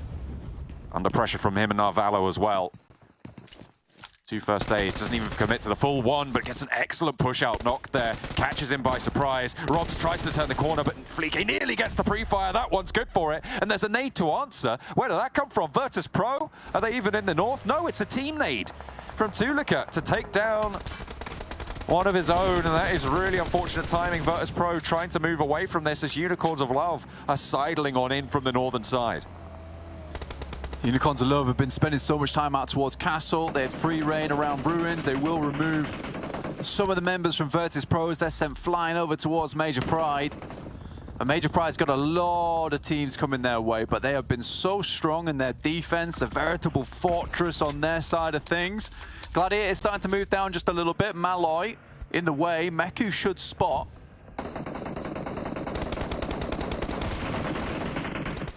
VIRTUS.PRO getting lit up on this crossing. Major Pride have a lot to bear right now, but everybody is taking chunks out of all the others in this scenario. If MADBULLS can survive, they might pose a threat. Unicorns of Love as well. Probably the major danger sticking points right now. MUERTE falling to Gladiators on the northern side. A triple Gladiators prediction coming through. Maxman thinks Major Pride have the shout though. Yeah, fair play to it. I mean, I did Eeny, Meeny, Miny, Mo, which is now in my code. I didn't. Nice. I almost fell on Major Pride, but it actually went to Gladiators in the end. So, yeah, I got to trust in that, really. That's fair. That's fair. I feel like Major Pride might run low on supplies until someone crashes them. So I have to wait and see. Unicorns of Love look like they want to chase Gladiators right now. This ridgeline is going to be so difficult to cross, though. Yeah, for Unicorns of Love, it's a great spot to be in, but Gladiators have held this position for so long. 4 players, 0's away. Mickey not going to quite breach this ridge just yet, just scouting it out. Meku spots Noshi on the side. Really good pick off there. Opens things up nicely for him. Is a bit split from the rest of the roster, but the open ground in front of him keeps him very, very safe from a push from Unicorns of Love. If they try and go up there, it is just open season on Unicorns. Gladiators, very strong control here. Major Pride's compound cut from this circle. The south point of Gladiators' stronghold is still in. Matic takes a lot of shots there from Beast, doesn't go down. Important that. Keep himself alive. Unicorns of Love try and send further down towards the eastern side. They know that the circle is going to push them further and further towards the bottom side of this ridge, which is not good. KONINA Power, on the other hand, keeping out of business. They were down to 3 players, decided they didn't want to get too involved, just playing on the edges. This seems to what gives KONINA Power so many points in the past. MADBULLS with just the 2 now down the hill from Major Pride. Might want to skirt. KASIK team are suffering on the south as well. 2 players now standing in that field. Very difficult maneuvers for them in the future. Don't imagine we'll be seeing them too much longer in this game. MUERTE leaving Malloy as a snake, but Gladiators really with it all to play for here. They want to close their day down strong. It's a really strong position. They've been falling off just a little bit as time goes on. So this should be a nice confidence booster coming into the final day tomorrow of Phase 2. And staying consistent, which is what it's all about for the Gladiators.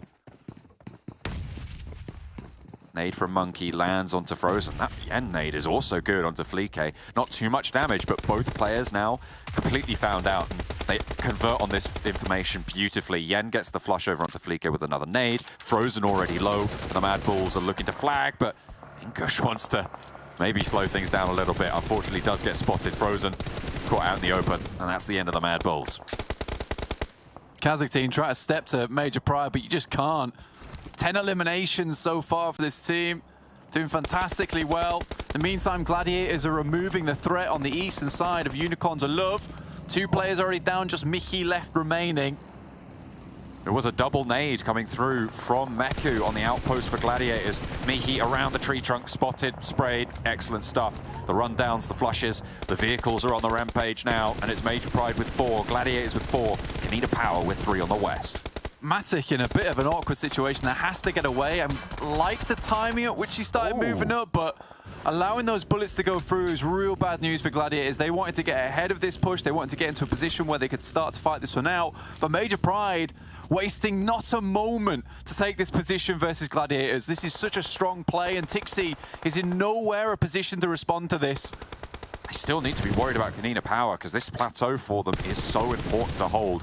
Luckily, the smoke already started blooming and Matic is making the way up the hill further. Excellent shots from Meku to answer towards Nomi. Matic over this ridge now needs to fade it just a little bit further to get safe. Kitsune bears the brunt of the damage but is not going to go down here. Nomi too isolated really for this swing out. Meku can fold Matic back into the team, keeping themselves alive. In comes Monkey. The fact that, well, it's a diabolical crawl, honestly. The fact that he was able to get all the way up there. Dangerous circle now for the Gladiators as it sends back down towards that south side. Meku has to hit this long shot. It's got to be a 3-pointer. Oh, there it is. From Tixi. Knocks it down. There's more backup as well, and Monkey takes a little bit too much to be getting on with. Spray down, and that is a vehicle burst. Beautifully done by Meku. Gladiators operating well now. Pretty smooth. You've got to appreciate the speed at which Major Pride tried to make that happen. If a few things go right for them, that could have been an incredible push. KONINA Power now bringing up the rear behind Major Pride. They spot Yen out. Fash sends that information back towards the rest of the team with Palucci out of the way. Matic, another nasty little nade, will flush out Monkey now. 2 players for Major Pride, 3 for KONINA Power, but they're split. Palucci close to Tixi. Fash has been spotted though. Is Palucci's position? No, he'll hear the footsteps and spray back behind the vehicle. Tixi's too slick with it. Into the car, and another rundown on the cards. Beautiful stuff as Major Pride actually try and pinch some of these points away. Try and get more value because they've already had 11 on the game. Aboladoy once more, but it is the nade from Matic to seal the deal. Tixi does go down, but 3 players are still active. Yen and Effect need to play off each other well to try and get them, but the rundowns are still strong. The Gladiators on the warpath to close down a brutal final game of the day. 25 points earned, 15 eliminations, and it's good to see them back on the title card. I mean, that is what you need, right? Maybe it wasn't the most consistent day ever, but at least now it feels like they have got a strong performance through every single game of the day. But the best thing about that is the rundowns, because that man came like a bat out of hell from that smoke in the buggy, which is always what you want to see. And I think that there was a fair few rundowns coming through from Gladiators that game, and I said that they needed it. They needed to get the confidence back on board. They started the game out with a rundown. They finished with a rundown. That's what it's all about for the Gladiators, is getting those road kills, and she's great news. Also, I got 3 points from my prediction, so the eeny, meeny, miny, mo approach seems to work. Coding is correct. The circuits have been fixed. More of that tomorrow, please. Excellent. I mean, you got more points in that game than you've done over the last 2 days combined, right? So fantastic news for you. Gladiators, as we were saying, really good news to see them strong into that last match of the day, and hopefully further up the tables, because they were starting to drop a bit, but this puts them back in the conversation. That's right. It's an important one for them to be able to bump on the way back up, but also show their strength. Be able to flex those muscles a little bit here. Gladiators with the victory. And of course, if you're able to get a victory on the board, we'll give you a cheeky monster energy as well for those troubles. So good job Gladiators, you've got yourself this monster on the board. Awesome stuff by them. Thank you for Monster joining us here for PMPL. Max, we have got ourselves a strong win from them, from this high ground position. More specifically, I loved the timing from Gladiators because you knew they didn't want to really leave that high ground position. They wanted to hold on to it as much as they could. Matic did the Matic special, which is going clearly too far, but luckily enough, he did get rezzed up. He did make it back into the smoke for the res, but they just waited after that for Major Pride to fight versus KONINA Power, and they knew the instant that fight broke out, full send it, you got 4 players alive, there's no way you're going to lose it against 2 players of Major Pride remaining. The timing was perfect, and that's what we want to see and expect from Gladiators in games like this. That being said, though, you look at it, number 1, 2, 3 with the points earned from this game. It's names that we're very much expecting to be taking those top positions here. Gladiators, Major Pride, MADBULLS, a lot of strength coming out here, Max. Yeah, a lot of eliminations from MADBULLS. I mean, that's what we've been expecting this second phase so far. They just don't get a lot of placement points, only 2, but still no decent points for them to hopefully climb up the rankings just a bit more. And as we go a little bit lower down, excuse me, there's been very up and down tendencies. They get these big chicken dinners and sometimes they follow it up with like just a non-existent game. So this is pretty much standard for them from what we've seen so far, just those up and down tendencies. But yeah, as you said, 3 big names at the top, and Major Pride, with the points they got here, still able to lengthen that lead just a bit more. So they're looking super comfortable in that top position. Let's check in with the match report then for this game and see how things have gone overall. As we do have up at the top, Meku. Oh, 1,010 damage coming in for the eliminations he was able to accrue. And then you've got KASIK of KASIK. There he is. Finally. I was wanting to see his face, you know, after being the name of the team, playing on the team, doing all the things, Max. There he is. Yeah, I think in another life, he had a beard and he was actually the logo example for his team. So maybe he looked like that just a year ago or something. But maybe. They got 4 easy limbs on the side of SHOCKWAVE. Poor guy, he's just smoked up. A few nades came through and he just sprayed them down with a DP. Not going to go too well. But here you go, looking at the stats, almost 3k damage from the Gladiators. And I really enjoyed the fact that Kitsune held on to Everest for as long as he did, because they pretty much going into the last circle, they knew where KONINA Power were, they knew where Major Pride were, they knew where KASIK team were, they knew where every single team were positioned, while really struggling to get information if they were all in that compound. So Kitsune, maybe some people might say, held on to that Everest position for too long. I feel like it was the great timing because he just has all the info he needs to get in that circle and have as much info as possible. Yeah, and you kind of need to hold it for a little while, because if you go slightly down Everest from there, there's too much tree coverage to really get good lines of sight on, say, for example, where KONINA Power might be, especially where Major Pride was. So you need to have quite a lofty position from there. So that's how it's going to go. Let's take a look at the overall day then and see who was able to take those top spots throughout it. And to start things off, we had some, I guess, not exactly upsets, but surprises. Avalanche and VIRTUS.PRO got themselves wins on the board here, and then beyond that we go to the big dogs here throughout the day, who were able to rack up even more points. Yeah, but as we stated for the Avalanche and VIRTUS.PRO, when these are the games, you might be looking back now as we end phase 3 and saying, okay, these were the 2 matches that allowed Avalanche and VIRTUS.PRO to qualify for the finals. So I think these are going to be very important matches for these teams. Of course, they need to back it up with more results, right? I think that just one good game is not enough, but this is going to initiate something. Hopefully they can kick off some good results after this, and it's just going to give them that little bit of momentum that they've been lacking so far. And regarding what we're talking about next, Max, we've been racking our brains here in terms of who's the MVP for today. Now, I think both of our minds went to Black initially because of the amount he was able to do on Sanhok, but have you steered away from that, or what were your thoughts? Still on Black. I think there would be Black. Maybe a player from also Gladiators after this, like Meku could be a good one, but that pop-off game was just too good from Black. We'll see how it goes. All money on Black. Who's it going to be? And it will be with 2,200 damage coming in, 14 limbs across the day. So very well done by him. That DBS, man. It's pretty good. Yeah, that DBS master of the day, Black. I mean, that big pop-off defense from that breach. I think that most of the replays from Black we're going to be having is actually going to be that one breach on Sanhok, so we'll see how that's going to be panning out. But yeah, no, Slide tried to get involved, but all pushing through that one door. You're asking to get shut down by a DBS by doing so, and unfortunately Slide learned that one the hard way. Wait, did he have his 4 times on the DBS just then inside? It's got big range, you know what? Why not? I love it. I love it. That's definitely one way to play it. because you need that 4 times inside these buildings. You know, these buildings are really big, man. But yeah, so, I mean, even when we're looking beyond the DBS plays, though, you're seeing with the M4 kind of those sprays that he's able to do on moving targets very rapidly against where his position is. And I think Black fully deserved here, Max. Yeah, 100% agreed on that one. So yeah, I mean, it's cool to see some pop-off performances from individual players like that every once in a while, but yeah, I still want to see a big team pop off every once in a while. It's good. No MVP of the day, that's great, but I want to see if they can keep it up for other days. All right, overalls then, let's see how much of a lead Major Pride has at #1, because it's quite sizable. We said it at the beginning of the day, the consistency is now coming to fruition here for Major Pride, and compared to being 1 point, 1 point, 1 point between first, second, and third, we have now changed the game, Max. And I think we're in agreement, Kalaris, that now Major Pride, they got that ball rolling. They're just looking so much better compared to what we saw in Phase 1. They got that team synergy. We're seeing so many setups for the side of Effect. And actually, Nomi, that I think you stated earlier, that is actually top fragger above Effect, which is really surprising. But so, yeah, Nomi Effect been on absolute clinic so far in the second phase. And it doesn't seem forced. I don't think they're going to slow down anytime soon. So I expect them to retain this first place tomorrow and be the top team of Phase 2.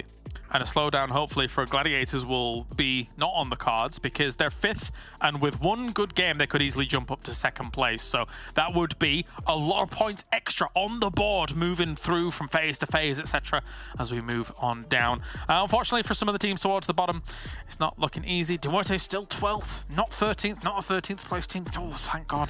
Yeah, we'll see if the fortunes of these teams towards the bottom, Max, can change.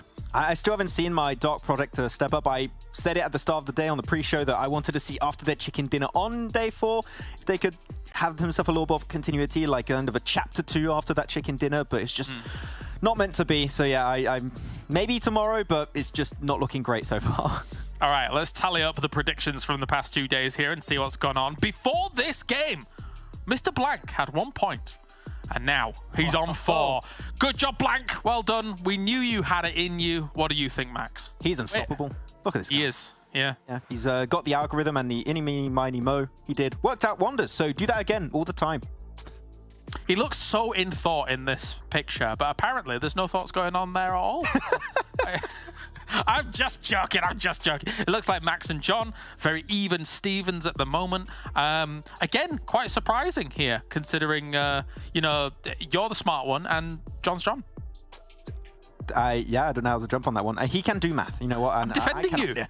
Yes, but why I was so surprised. I was like, that doesn't happen. That's just so weird. But you're used to other desk hosts. Yeah, exactly. I got 2 points on the day, so I was the worst actually. Oh, I'm behind Blank on today. Okay, I ignore what I just said. No, what happened today? No, don't look at my predictions. Oh no, no. Yeah, not too good. Okay, moving on. Not good prediction day for me. God, that's horrific. Anyway, we have. You had the same yesterday. What do you mean? Never mind. We've got ourselves socials, so make sure you head on over to those. Screenshot, hopefully without Max pulling a stupid face. Or is it? No, he's pulling. I did already. Oh, he's closer than he was last time. That's awful. So make sure to head on over. Use the hashtag PMPL EU as well. And we have giveaways rolling on down that hill. And that hill is the hands of Maxman as they roll on from his hands. Yes. Are you giving these away? Yeah, these hands cannot only like my own posts, they can also pick the giveaway winner, which is a great thing to do. So yeah, if you go check out PUBGM Esports EU over on Instagram and you go check out the pinned post, you put in the comments which player you think is going to be the MVP at the end of this PMPL season, and you will be automatically entered to try and win one of those cool 3 skins. Many skills Maxman's hands have. Giving away things, only getting 2 points on the day. Rough stuff, rough stuff. But you guys as well, the PMPL action does not stop here. We've got Turkey ongoing as well. Make sure to tune into those games so you can get even more PUBG Mobile esports goodness. And we are done for today. We're back same time, same place tomorrow for the final, the conclusion of Phase 2. And of course, we've got more weeks to come here for PMPL EU. But tune in tomorrow for more PUBG Mobile action. See you soon.